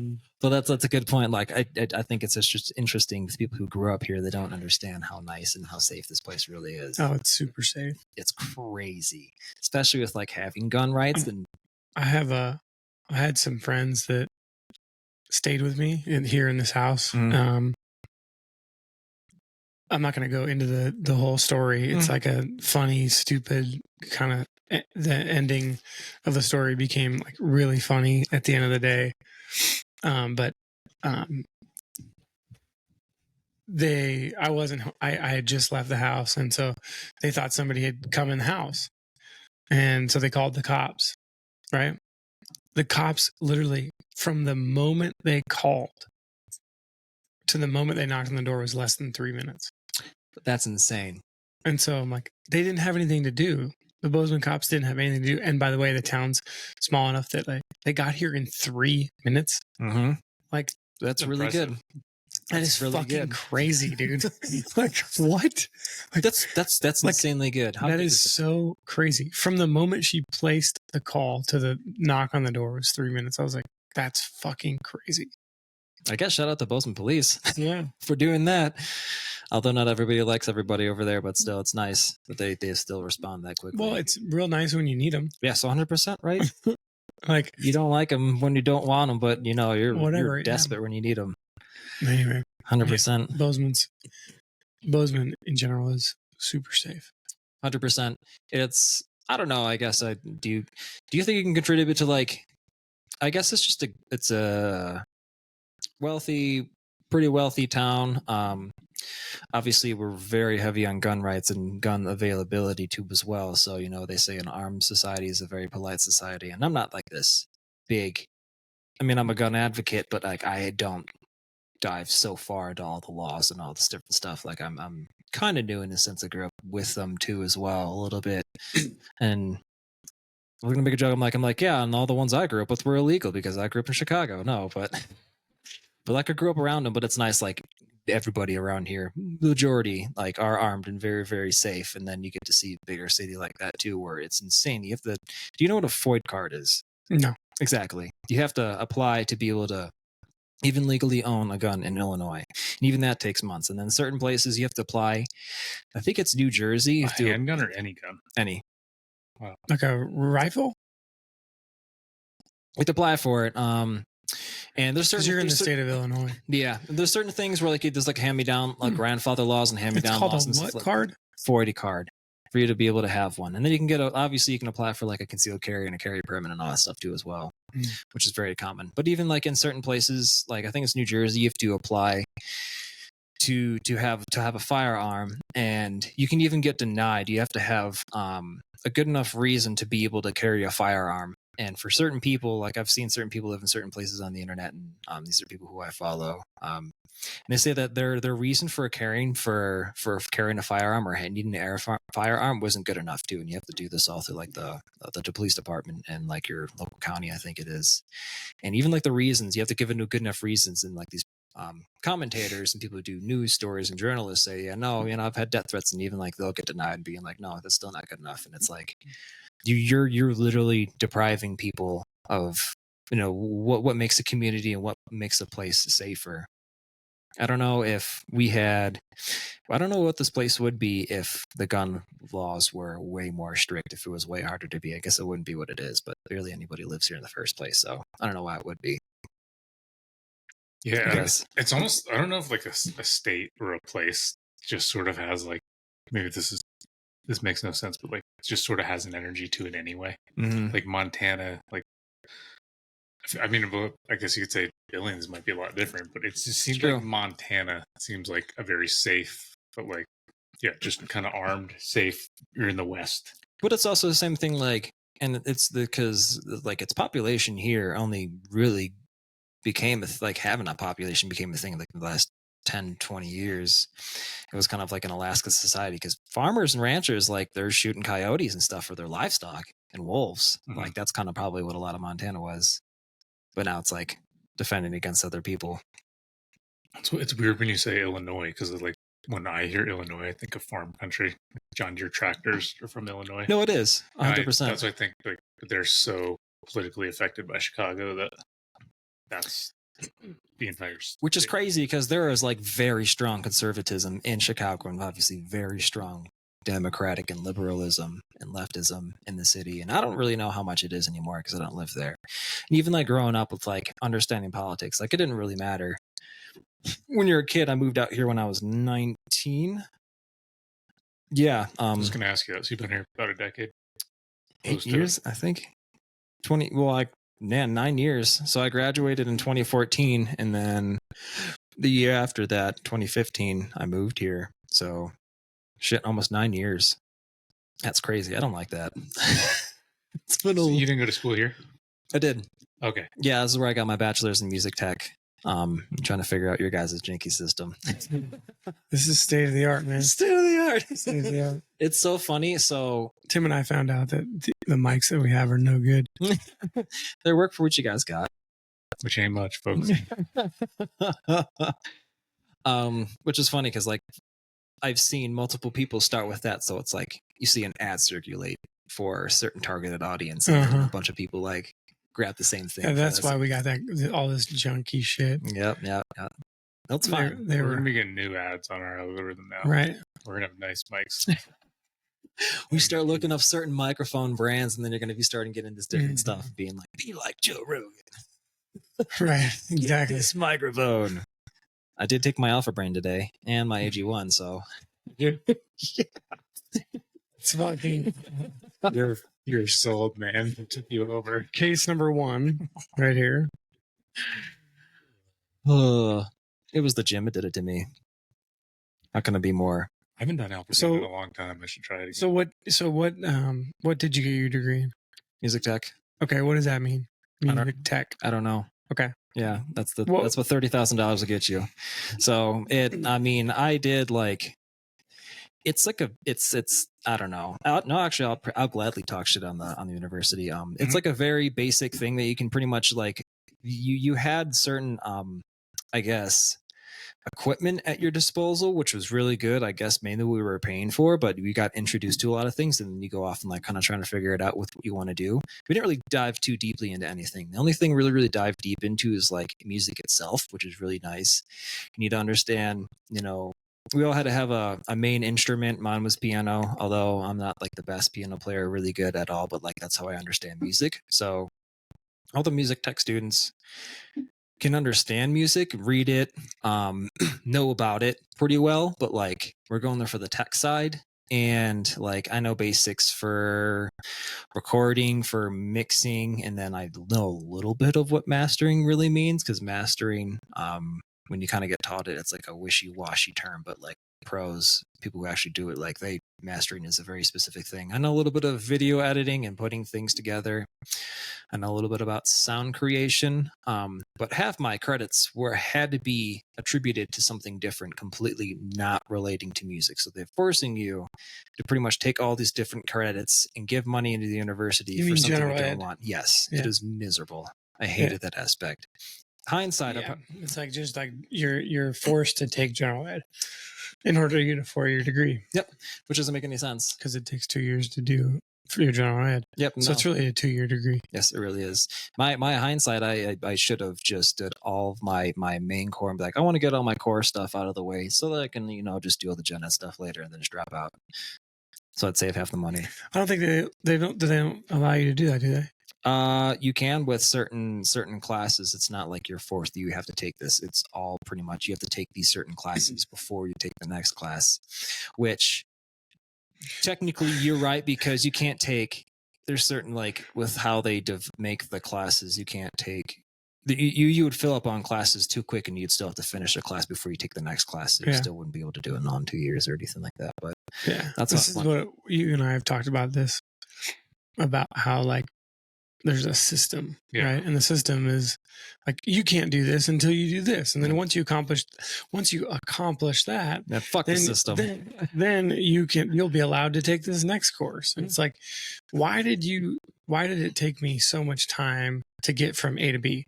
Well, because they put 18 steps in between A and B, and a bunch of money and a bunch of like thresholds, right? That like almost like stage gates, and you're like, well, you can't go forward until you do this. And so in all reality, if like you really truly wanted to like learn all those things all at once, you could, right? Like you could go from like a super accelerated program, be like, I want to jump from A like through those 18 steps. I'm going to run through them all super fast, and then I'm going to be at B.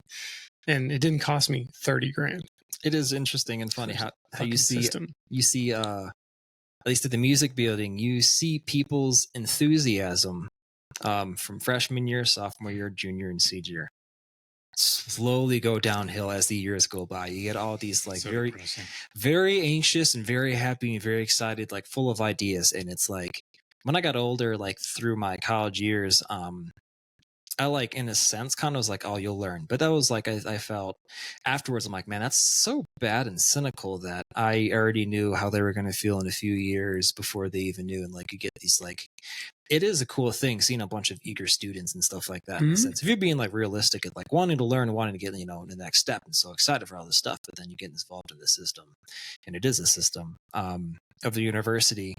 And you start going through on this, and then it didn't take till like my end of junior year to, it was about end of junior year to be like, oh, so I still don't even really know anything, and I'm paying $30,000, and I have a degree now, and I still know I barely know anything.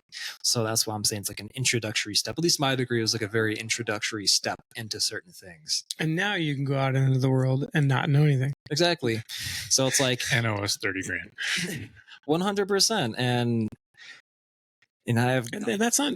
I mean, that's like not everybody's experience, right? So, like, not everybody has that experience, but it's an art. It's associative art degree. I think that's kind of a general thing of people in the arts. Yeah, it's just unfortunate that like the system is so kind of locked down where there's not flexibility.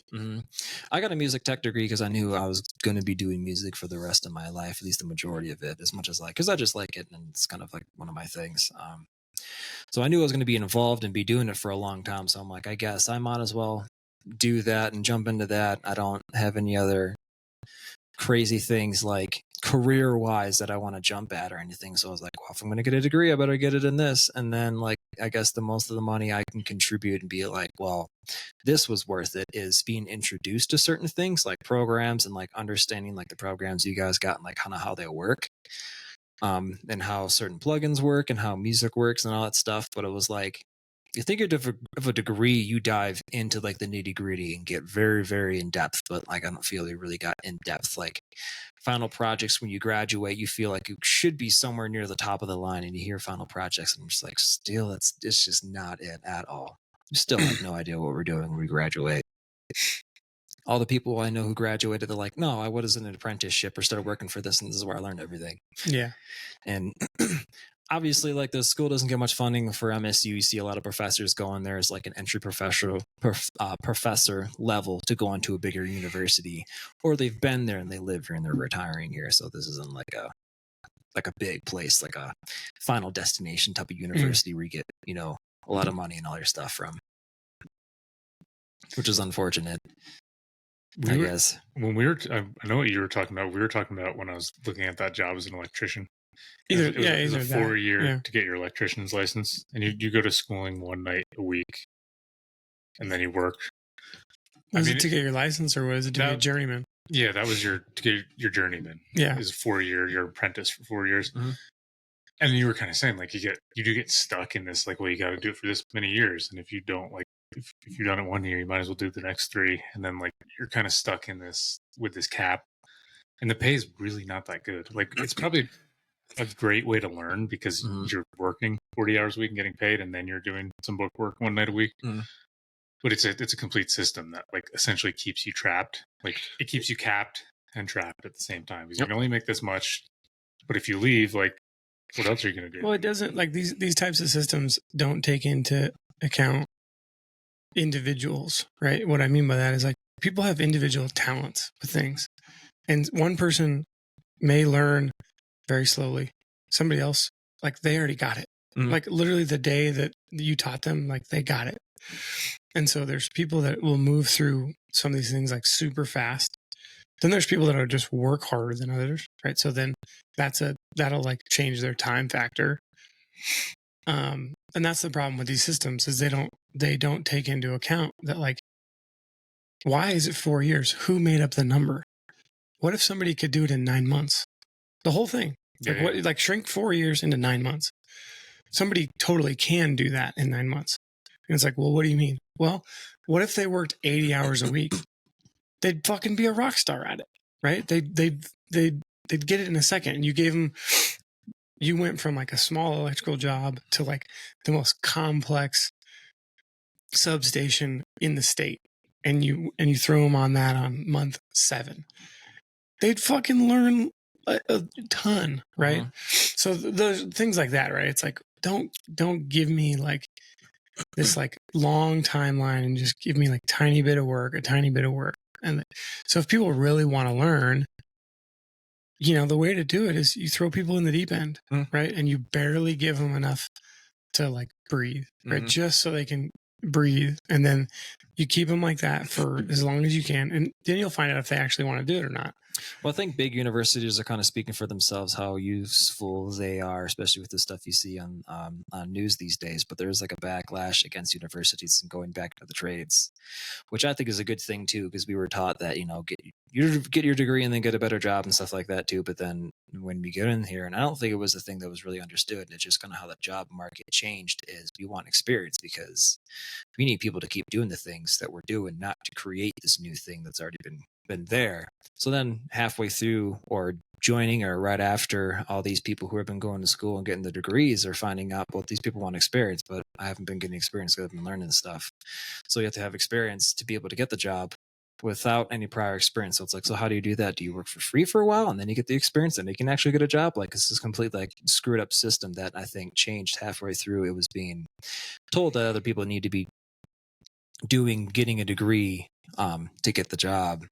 So there's a job decline in all these different trades. Obviously, construction is rampant here, so we don't really see that too. But, like, for certain trades, that there's a massive decline, and I think a lot of people are going away from the universities because they're seeing all these people complain and backlash, and then people are getting, like, degrees and God knows what these days too as well. So I think that's also why I don't know, maybe university prices have been going up because they can take advantage of that, or they're going up because people are starting to go away from that, and then people will see that universities might not be as much as needed as we previously thought they were for a good society to, like, be constantly progressing, because people are going to do their own shit.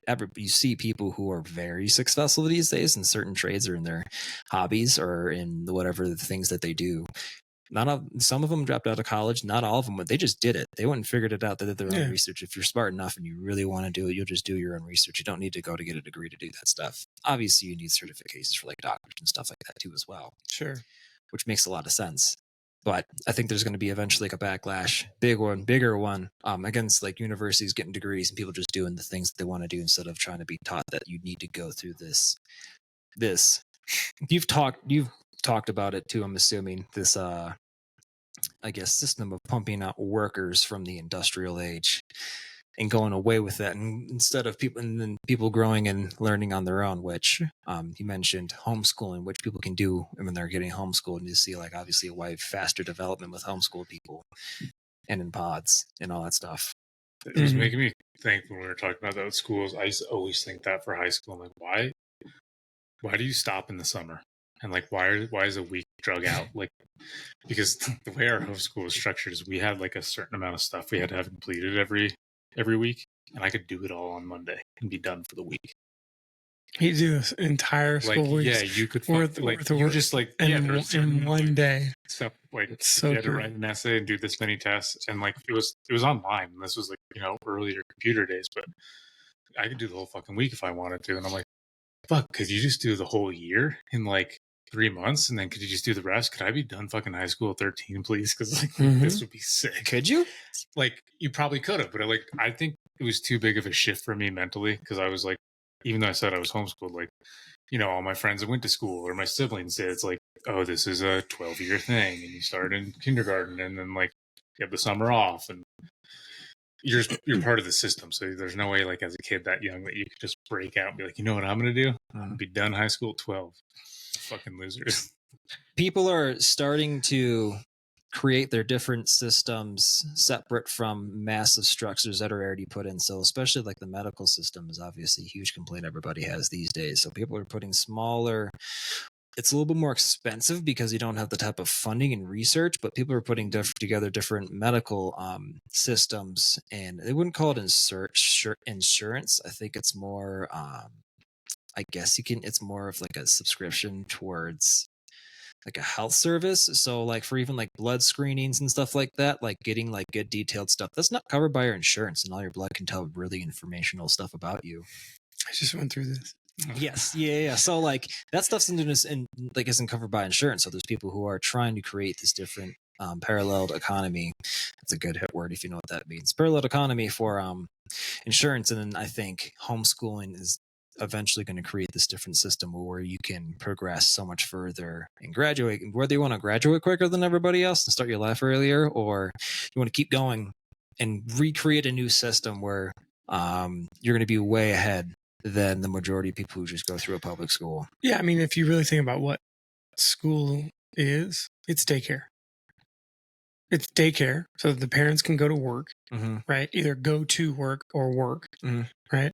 That's what it is. It's a daycare, right? And so like daycare turned into school. It was like, well, if the kids are going to be here, let's teach them something, right? So it's like, I mean, I might be wrong about this, but I'm not a historian on where schooling came from, but like I have heard some of this, right? Is that like back in the Industrial Revolution when all these people started to go to work, right? Because people used to work out of their house, right? So you were a farmer or you were a blacksmith. And so like you worked like at close to the house. So then you could take care of your kids because you're like, well, they're around, right? And a lot of times maybe your kids helped out. Yep. Right. Well, then Industrial Revolution came and it was like, well, we're going to run this factory. We can't run this factory with 5 people. We have to run this factory with 400 or 100 or 50 or whatever it is. So then people started to work in factories, or in mines or things like that, right? And so people would go away from work and they're like, fuck, what are we going to do with our kids? Like, if I'm going to go make money 10 miles down the road, right? 10 miles was really far, right? Back then. I don't know how far it was, but just play with the idea. How far was it, Kyle? Play with the idea. And then you're like, fuck, what are we going to do with our kids? Okay, we're going to send them to daycare. We're going to set up, one person is going to take care of these 30 people's kids. And then then turn into school. Mhm. So it makes sense that it's a system that's like long and drawn out. Well, it's just the same. Like we haven't improved on it really at all. We haven't changed it. The system set in here for probably was well over 100 years. We haven't really changed the school system to improve like what kids are better at. Let's improve those skills instead of like trying to keep grinding them in what they're bad at. Obviously, there's a standard, and unfortunately, our standards for everything are fucking going down the shitter. Which is standards for, like I said, your beauty before we were talking, and then standards of education too. All that stuff is going down the shitter, which is pretty awful. Do you want to touch on what you said too, as well as like parents would have a trade or learn a trade or do something, and then that would be like their main job. And sometimes like the kids would learn from that and then take it on from the parents. It's interesting because like so now there's families in a certain, I want to say call it a movement because it's not nearly big enough to be a movement, but there's people who are learning trades and stuff like that and now wanting to pass it on to their kids. Now people are wanting to go back and do the family business and stuff. Before it's like you go off to university, get your business, get your big boy degree or do what other stuff and then get your different career somewhere else. People are going back in and doing that, creating the family business, passing it on to their kids, and then now recreating wealth and doing all that stuff too as well, which I think is pretty interesting how I guess we either go back to the roots or like there's this like wave of like pendulum of people going back and forth and doing different types of things with their families and how cultures. But I guess the pendulum is like with quite literally everything too as well. Yeah. I mean, the thing about, and I'm talking like more of like construction trades or, mechanics or, things like that. Those kinds of trades. I mean, there's a whole bunch of other trades as well that could probably fit in there too. But, I think our society, in the last 30 years or so has become, really unbalanced. And so that's why you're seeing construction costs in the country have quadrupled in 5 years. So across the entire country, not just in Bozeman, across the entire country. And I've heard if it costs you $100 to do whatever, it now costs you more than $400 to do the same thing it cost you than 5 years ago. And quality has gone down too as well, and commitment and how I've heard stories. It's crazy. And that's because we've pushed people away from building trades, right? And so we're now so hamstrung in every trade, basically, that we're so lopsided, right? So things are taking a lot longer.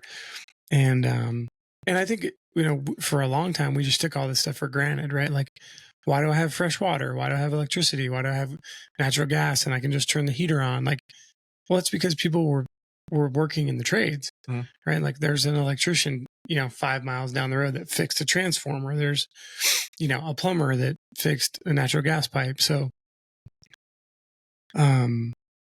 we're losing, like I said, we're like all the things. Like, it's almost like it's the foundation of the society, right? Like if you take away those things, like, okay, so I work for a tech company and I primarily work on a computer, right? Like I work on a computer and a phone. Both those things depend on the building trades. And so you cannot work for a tech company if you don't have the internet and you don't have power, period.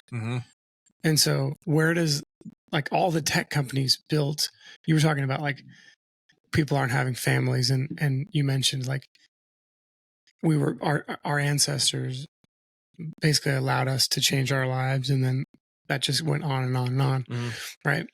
Like our ancestors are tradespeople.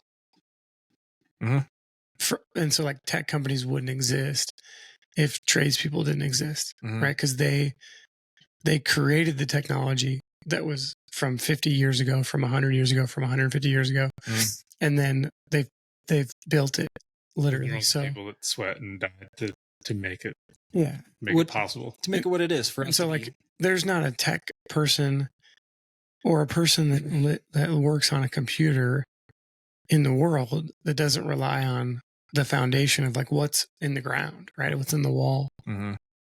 And people don't realize it, right? Like, and it's not their fault they don't realize it. We've now lived for a long time with all these comforts, and people don't even know how they get electricity, right? No. Like they don't know This is a different topic. They don't know that their electricity comes from fucking coal, and their electricity comes from fucking water. And where's the water come from? They built a dam, and it comes from hydroelectricity, right? And so they're like, oh, like you're charging your Tesla off of something that came from something else from 400 or 500 or 1,000 miles away, or they dug a fucking hole in the ground and got the copper out. That's funny. I was wondering. If that's you're where it fucking comes from. I wonder if you're gonna get into this too as well. And I was like thinking like the other day, and I'm like, oh, we're getting into it, but like, oh, dude, the EV shit, it drives me absolutely insane. Well, it's okay. It's just the truth that it's like clean energy. That's not the truth. It's partly clean, but it comes like everything is like it's intertwined with things that are messy and dirty and ugly, and that's how that's the world, right? It's like you don't get to have your cake, eat it too, and then fucking bake another one. No. Like the EV vehicle things, it's pretty funny how I think, I don't know, man. Again, I don't want to get into we totally can if you want, but we don't need to get into politics. But I think it's funny how certain places, it seems like they're literally just like slapping band-aids on things and constantly just being like, as long as this band-aid stays on and for my remaining time, it is absolutely okay. How like they're trying to implement. Well, no, like that band-aid will become, like you were saying with the media, right? Like that Band-Aid, if it lasts long enough, will become the truth. It will be. Shit, was that me? I don't know. It was. It will never really be the truth, right? But if it lasts long enough, like people will just forget about it, right? I don't have a problem with electric cars. They're cool. Like they're like they're sweet, right? But like I'm not. They don't have the wool over my eyes of like where the electricity comes from and who pays for it. Well, now that what California so I'm not like, I'm just doing this off from memory too as well. I haven't like looked it up like recently too, but like their power grid can't handle what they want to do with EV vehicles. They want like however many like only EV vehicles sold in like 2030 or by 2040. Or the AI technology. Like you can't build data centers fast enough, and the only reason you can't build the data centers fast enough is because you can't get the electricity. Nope, not at all. They don't have the power for it either. They don't. And now they're trying to tax people about how many miles they drive, because now not enough people are driving because they're making it more expensive too as well. And it's like I heard about this. I don't know anything about it. See, that's why I brought the Band-Aid. So they'll just slap another Band-Aid on something, and then like, okay, well, this problem, let's just do this because this problem. And now doing that is going to cause some other problem too as well. Well, what if their infrastructure can't handle the amount of people who start to doing public transportation? Then what are they going to do? Yeah, because they're so good at allocating tax money too, as well as it is. So I bet we can count on them to figure it out.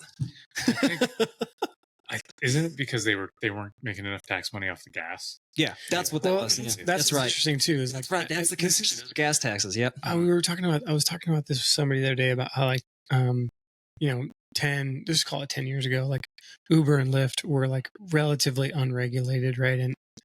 And they're all the like systems that they have now, like those costs weren't built into the model, right? And so like they weren't getting regulated by governments like they are now, and so the cost was lower, right? But they're now, and then Uber and Lyft also like they didn't need to cover those costs, right? Because they weren't getting regulated, and so the prices were, like 20 to 50% cheaper, right? Depending on where you're at.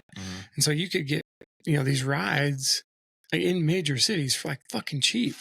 And you're like, I'm not going to get in a cab. That's going to cost me $50. I can get in an Uber for 20. It's like, that's a huge price difference, right? Well, now they're like neck and neck, like Uber and taxis, right? And so it's the same thing with like Tesla and what's that? Uber still doesn't charge nearly enough.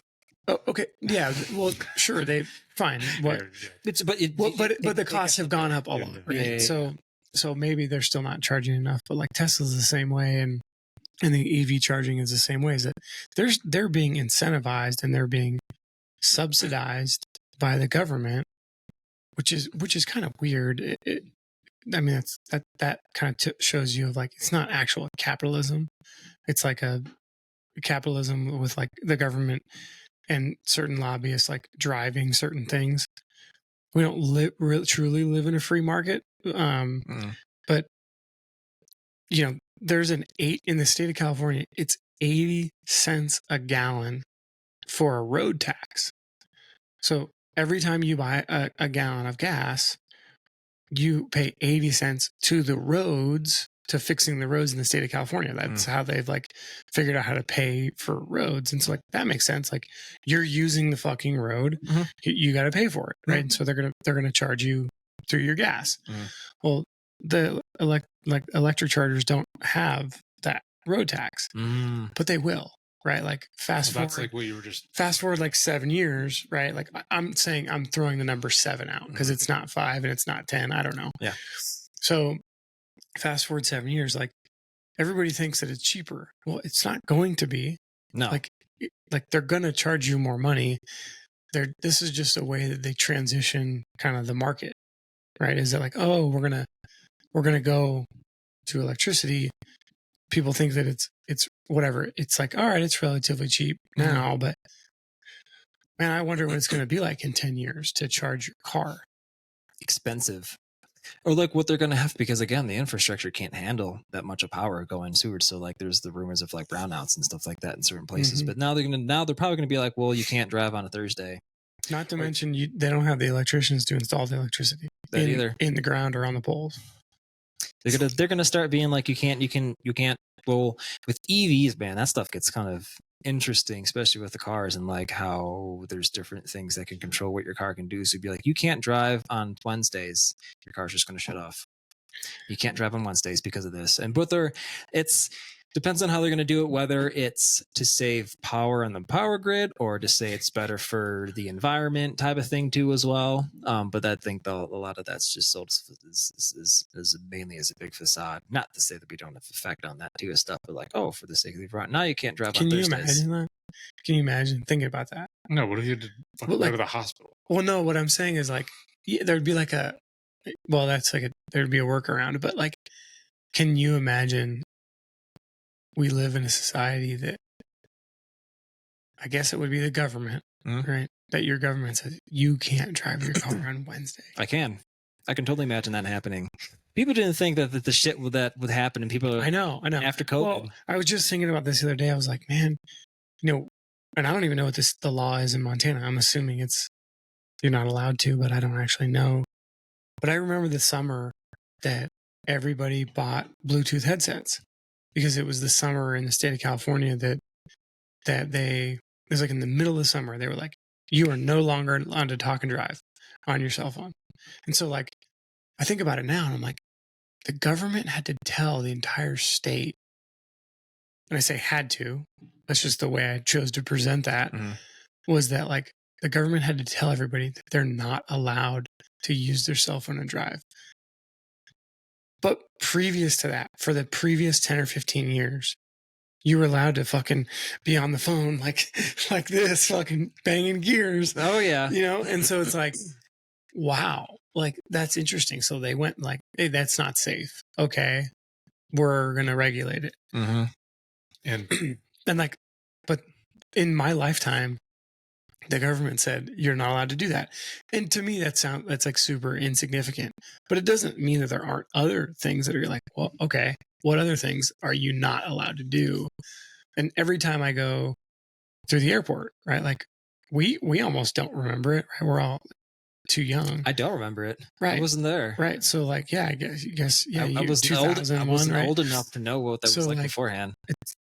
And so, okay, so think about that. So there used to be basically no security to go to the airport, right? Like none. That's just so fucking. So you just to me. And so also like if you want to go pick up your family, right, and you want to walk into the terminal or like go say or send your significant other off, like you just walked to the plane, and then they just hand the ticket, and that's how you get on. Right, and so like it was like you could go in and out of the terminal easy, right? So that's a wild concept. What's really fucking crazy is that we created a system in the United States that said you gotta take all your shit off, you gotta put it in these bins, you gotta put it through this X-ray machine, and the entire fucking world copycatted us. So I always wondered about that. Every fucking airport in the world does almost the exact same thing. Because that was almost identical. That was worldly affected. It's fucking crazy. That is insane. So What? that either so Germany wasn't like, well, we're gonna do our own security in our own way. No. Or fucking some other country. Like we almost do it exactly the same in every fucking country. That is crazy. That's fucking wild. Were you able to see that like shift in a sense? No, I wasn't. But like when I travel now, I'm like, why do they do it almost exactly the same way? Well, it started in the U.S. So it's like, then they just were like, oh, that's how they do it.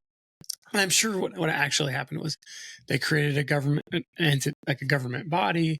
That body then like basically created standards. Those standards got adopted worldwide. Yeah. Right? It's like they did it through administration. Right? So there's like a structure. There's probably a standard that does make sense. But to me, it's like, that is it crazy. started here. You'd have to have a standard everywhere else. You would have to have a standard to come fly into the U.S. If you don't have that standard, we're not allowing you to fly into the U.S. That's exactly what it was. That's exactly what it was. Man, if the U.S. falls, how fucked would everywhere else be? Because we're like such a hub for so many different places. Yeah, or what opportunities would that create for other places? True, they get up, but like to be like, we're not abiding by those rules. Fuck those rules, right? That's true. Devil's advocate for the U.S. It's totally right. Well, no, it's interesting because like when I went over to, I spent a bunch of time in Singapore for work about 5 years ago. Nice. And regulation city for sure. Oh yeah. That's a whole different. That was a big. Singapore is like an interesting place in itself, but what I remember surveillance was like, society for sure. Yeah, we would try to take our company standards and take them to Singapore, right? So like we're like, all right, well, this is how we do it, and then we realize we're like, this doesn't work. You have to throw all this shit out the window. Like none of these standards work. Like all these are all U.S. based. They don't. And this was like, how are we gonna load and unload like our trucks? Well, they don't have trucks like we do. So it was like we have to figure out how they fucking load trucks over there, and they load them from the side with a forklift. Like they all have like side loaded lifts or trucks over there, and we load all our trucks like off the rear with like a loading dock, right, and a dock leveler. And so what I'm getting at is like that is one example of like we had to throw everything that we knew out the fucking window, and we're like, let's just see how they do it and figure it out that way. Let's fucking do it the way they do it, because if we try to do it the way we want to do it, like we're going to go out of business. Yep.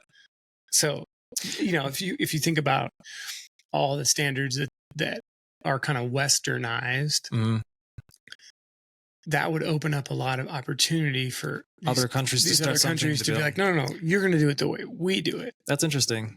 Yeah, I wonder what would come out to. Yeah.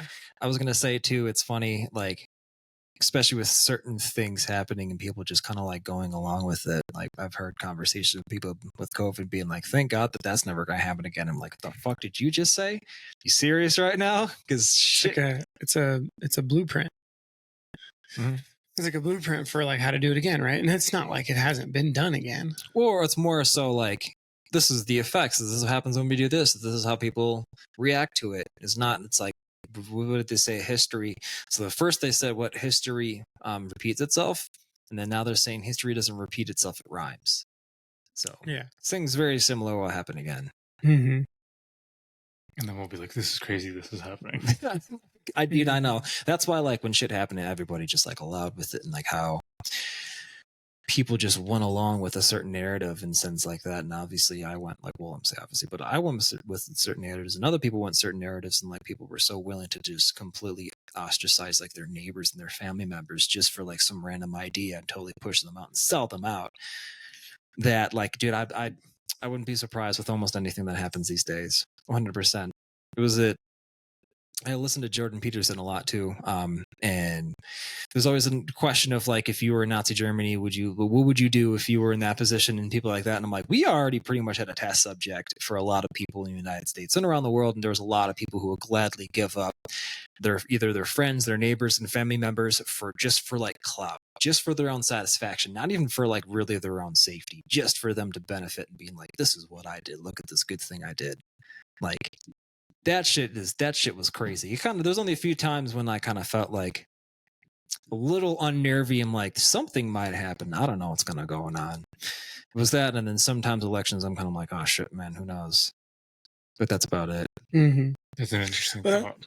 I haven't heard that from Peterson, but that's when people like, Well, real quick with Peterson thing too is like you have to know this is another journey of like, I don't know, fucking being a man, I guess, or growing up or being like an adult or like being a responsible man or a responsible adult.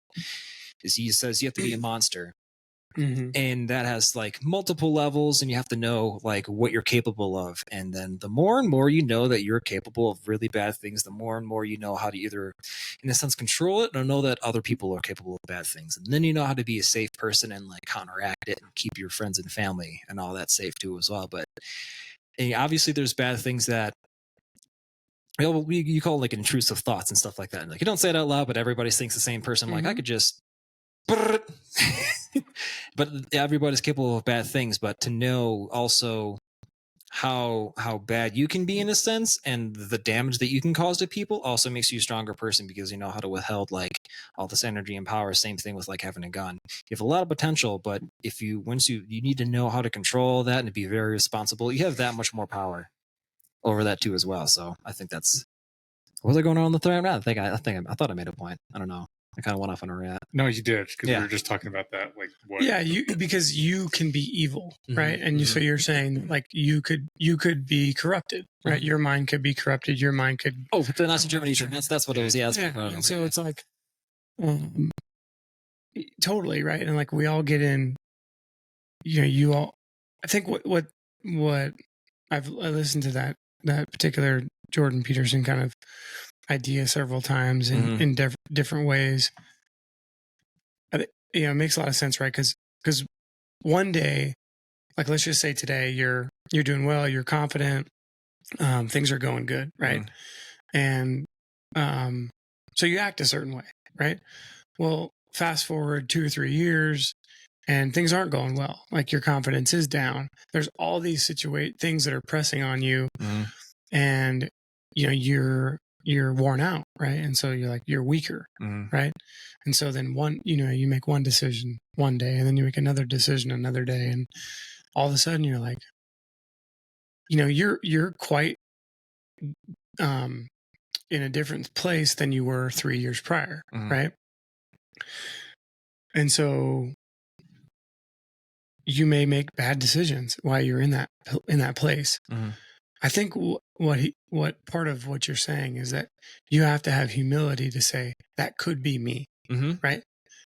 And so, like, I might be in a bad position, right? And so you have humility about that, because. And you would need help to get back on your feet, right? You need help to get your confidence again. Fear is like a fucked up thing, right? It makes people do, things like what you're talking about. It's like when COVID came about, there was no sense of helping your neighbor. People were fearful, right? And so there were two options to choose, so to speak. And so they chose a side. Neither one of those sides were really logical, right? Because we didn't have enough good information. And I'm talking about like in the beginning, right? Or even for a while, right? Like we went for quite a long time with like a bunch of bad information. And or so just lack of information. Yeah. And so it was like, and so like, but people decided to choose instead of like play a wait and see game. But that also or even play like a logical game. They were just like, I'm fucking fearful, choose, right? And that snowballs. It did. The toilet paper is the stupidest thing I've ever seen. The toilet paper thing. You see people with like 40 packs of toilet paper, and like that's gonna last you 5 years, bro. Like you can't even take enough dumps. Like what's the deal? Same thing with the pasta. Like, bro, are you gonna eat pasta fucking 3 meals a day for 8 years? Like, what the fuck? All like, the pasta you're gonna die fucking eating. You're gonna die before you fucking finish the pasta. That shit was crazy. And you'll be 7,000 pounds. So yeah, like, I guess you bring. But you don't like that's not logical, right? It's like it's fear. So I guess like you can wrap it around to me bringing it back to like jujitsu and stuff. And now that you start to learn, what you can do, like with the body and how potential it is, you do become more of a dangerous person, but also a safer person because you can like protect people and all that shit too. Yeah, but also I think even more so, like I would imagine if somebody has you like in hold and you're like, I have to wait this out. Right? Like that might be your strategy. Is I'm going to wait this out. Oh, trust me, right? that is my strategy all the time. I'm going to wait this out until I figure something else out. Yep. Instead of like fear, you're like, I'm going to fucking try to get this person off me. Okay, well, you're going to make things worse. Yeah, 100%. Sometimes I just pretend what they're doing isn't working long enough for them to stop. It gets me all the time. Yeah, I'm like not doing anything. Like I'm like 2 seconds away from passing out right now. They don't know, so I'm just gonna pretend it's not, and then they just like let go. I'm like, oh, I'm free. And then you pop your hat out like. Yeah, there was nothing there, man. No. It was just a crank. You have said that to me once. I'm like, fuck. Yeah, well, it's me out. I mean, that's like an interesting. Like, there's there's tons of books on like all kinds of situations you could get yourself into in strategy, right? Whether it's like wars or like business strategy of like sometimes not making a decision, literally like doing nothing is the way to win. Man, I wish wish our politicians would do that shit right now. Just don't do anything. It would make everything so much better. Just stop doing things. Yeah. But sometimes the people who can wait the longest win. Yeah.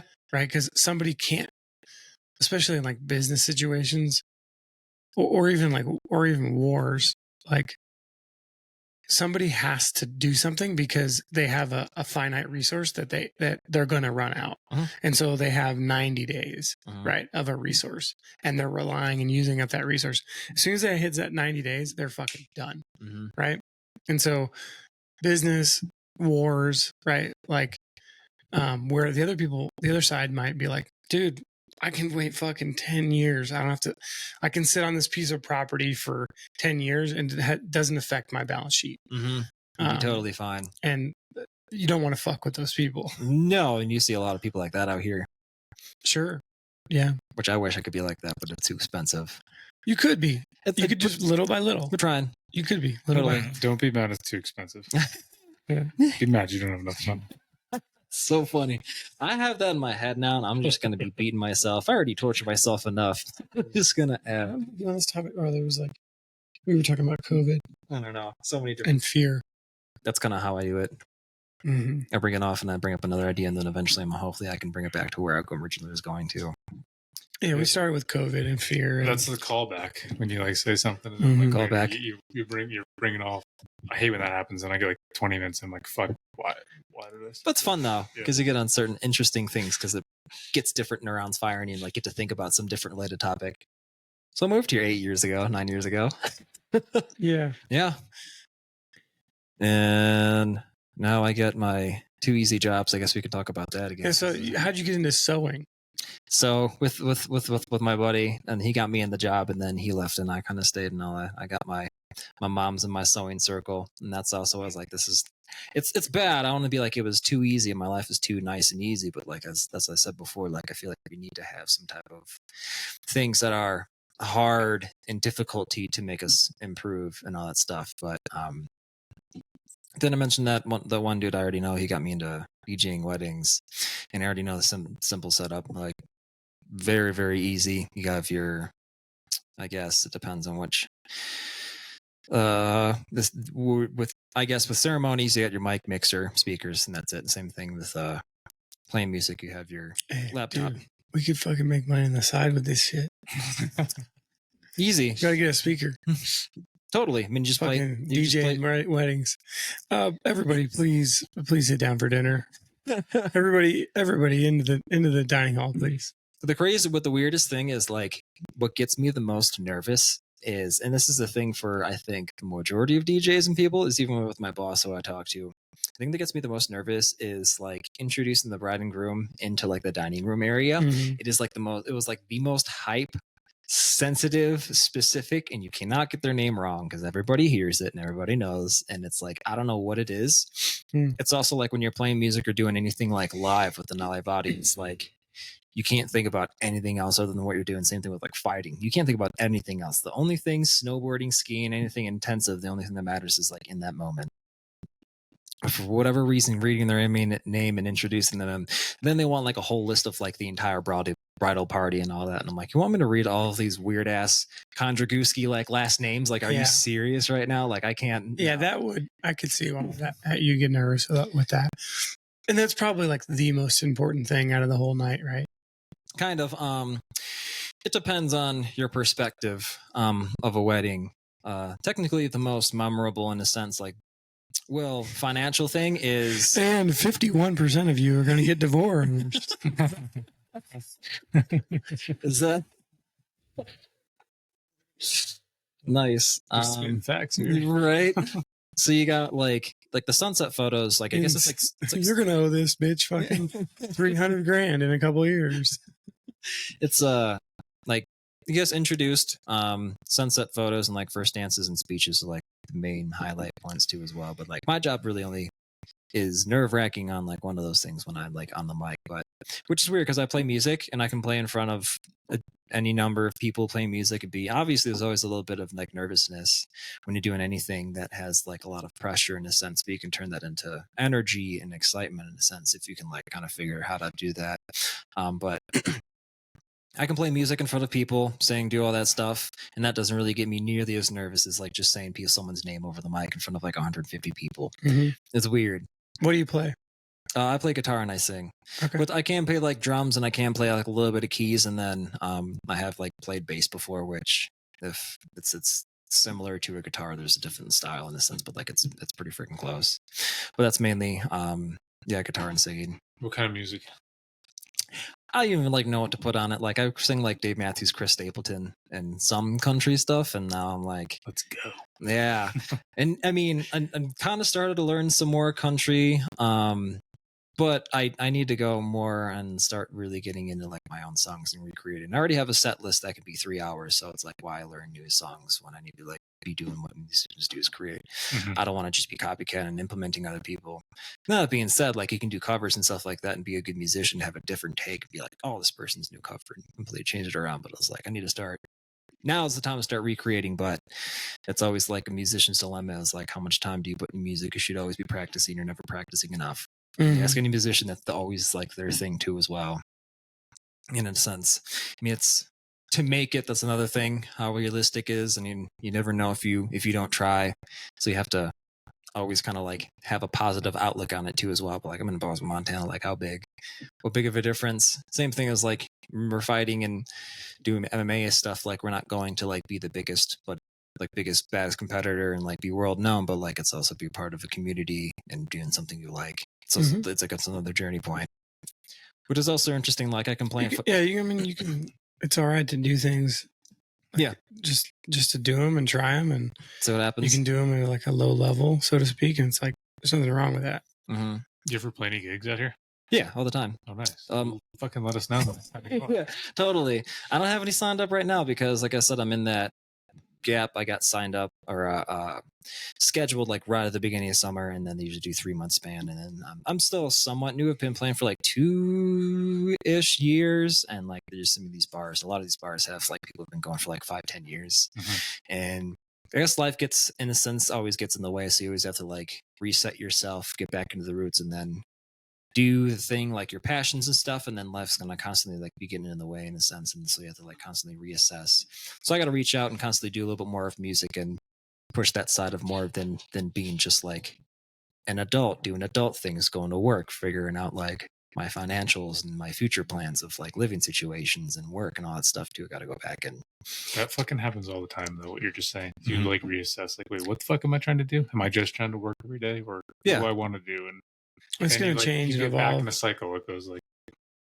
And now, unfortunately, so then you got to like manage your time, which I guess college did a good job at, showing me how much time you technically have and what you can really do with your time, like working 30, almost 40 hours a week and having like 14 credits going to school full time. Like I was still able to do it back then. And people are like, that means you do it back then, you can do it now. And I'm like, no, that was probably one of the most miserable times of my life. I literally did nothing else but school and work. And maybe that's also why I'm salty, is because like I had to like do school and work, and I got out to see all these college kids just school and then party and have fun.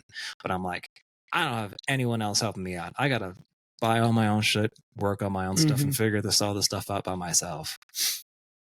Gotta find my housing, figure that stuff out, figure out, how to cook for myself, because I'm not paying this much extra going in debt to like have the housing kitchen and then being overweight like the majority of people who just go in there and stuff their faces at like we get fed at the university. I've seen a lot of people that happen to as well.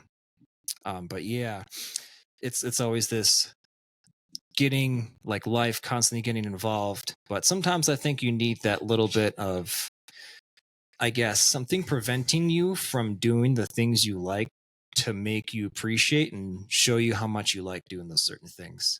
Have you ever had like so much time on your hands and being like, I need to do this, and you finally have time on your hands and sometimes you can't do that one thing you've been telling yourself you really wanted to do?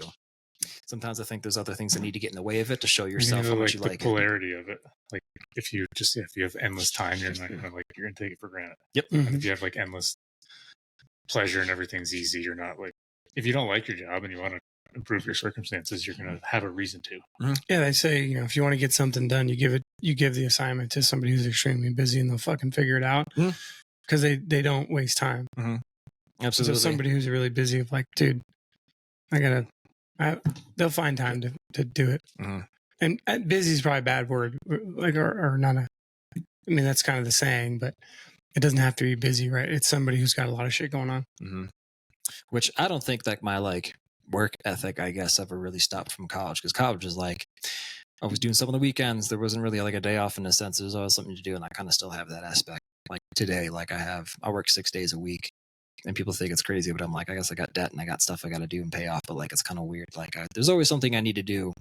I almost envy people who go to work and then they just chill and don't do anything. I'm like, you don't have anything to do? You don't have any other obligations, hobbies, or anything like that? You just go to work and just chill and hang out all day and like just do nothing? I'm like, that's crazy to me.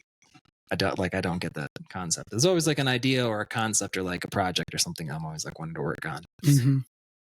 But that's also like, I guess, I don't know, like a creative person's mind in a sense. They're always like something that you kind of like want to do or create, and I guess a lot of people have that too as well. Here's another interesting thing too. So like I said, I can play in front of people and whatnot, but for some reason, doing karaoke, I'm like, that terrifies me. I have no idea what it is. Well, I guess I have an idea. I can play like full songs and do everything, guitar, sing, totally be so confident and happy about it. But getting up and doing karaoke, I don't know why that terrifies me. Interesting. That is funny. It could be a comfort zone thing. Like, since I've played, I'm in my comfort zone. I played in front of people in the same place, my instrument, my stuff, my songs, and all that stuff. And then going up and doing karaoke, it's a new bar, new place. New if you did karaoke a bunch, you wouldn't worry about it. No, exactly. So I think that's probably what it is. I think it's another weird thing. Like, I don't know. I attribute that with, I guess, being on the mic when I do weddings and stuff like that. But I also, I guess, I can say that like I have pretty bad anxiety, so I attribute it to that. And it's also like how you manage that too. But unfortunately, I mean, having anxiety, that doesn't fucking mean anything anymore. Everybody has anxiety. It's like having a pulse. Exactly.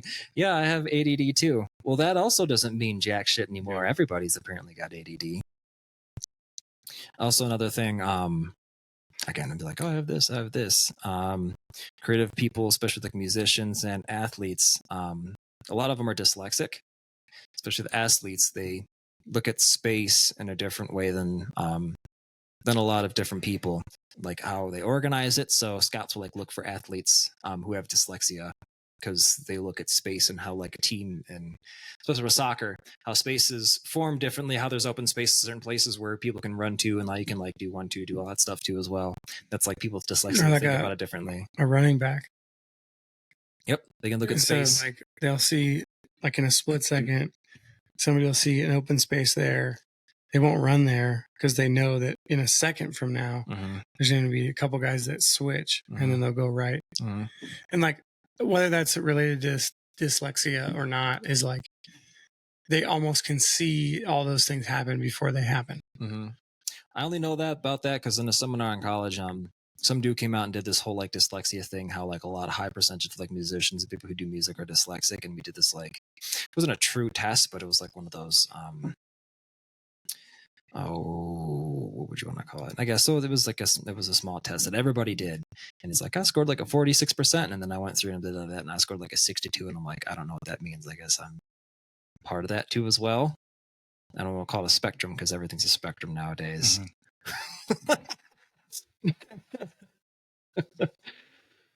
So yeah, that's pretty much everything up until now. That's Matt's whole life. Yeah. 2 hours and 8 minutes, and we're all done. Dude, I do gotta like roll pretty quick. I know. What time is I was looking at it too. 15. Okay, yeah. So I put my whole life in 2 hours. What does that say about me? We didn't even talk about your life. We didn't get on like I know. all the social media theories. I don't do that. I don't know. I don't really talk about myself a whole lot. And I feel like that's kind of,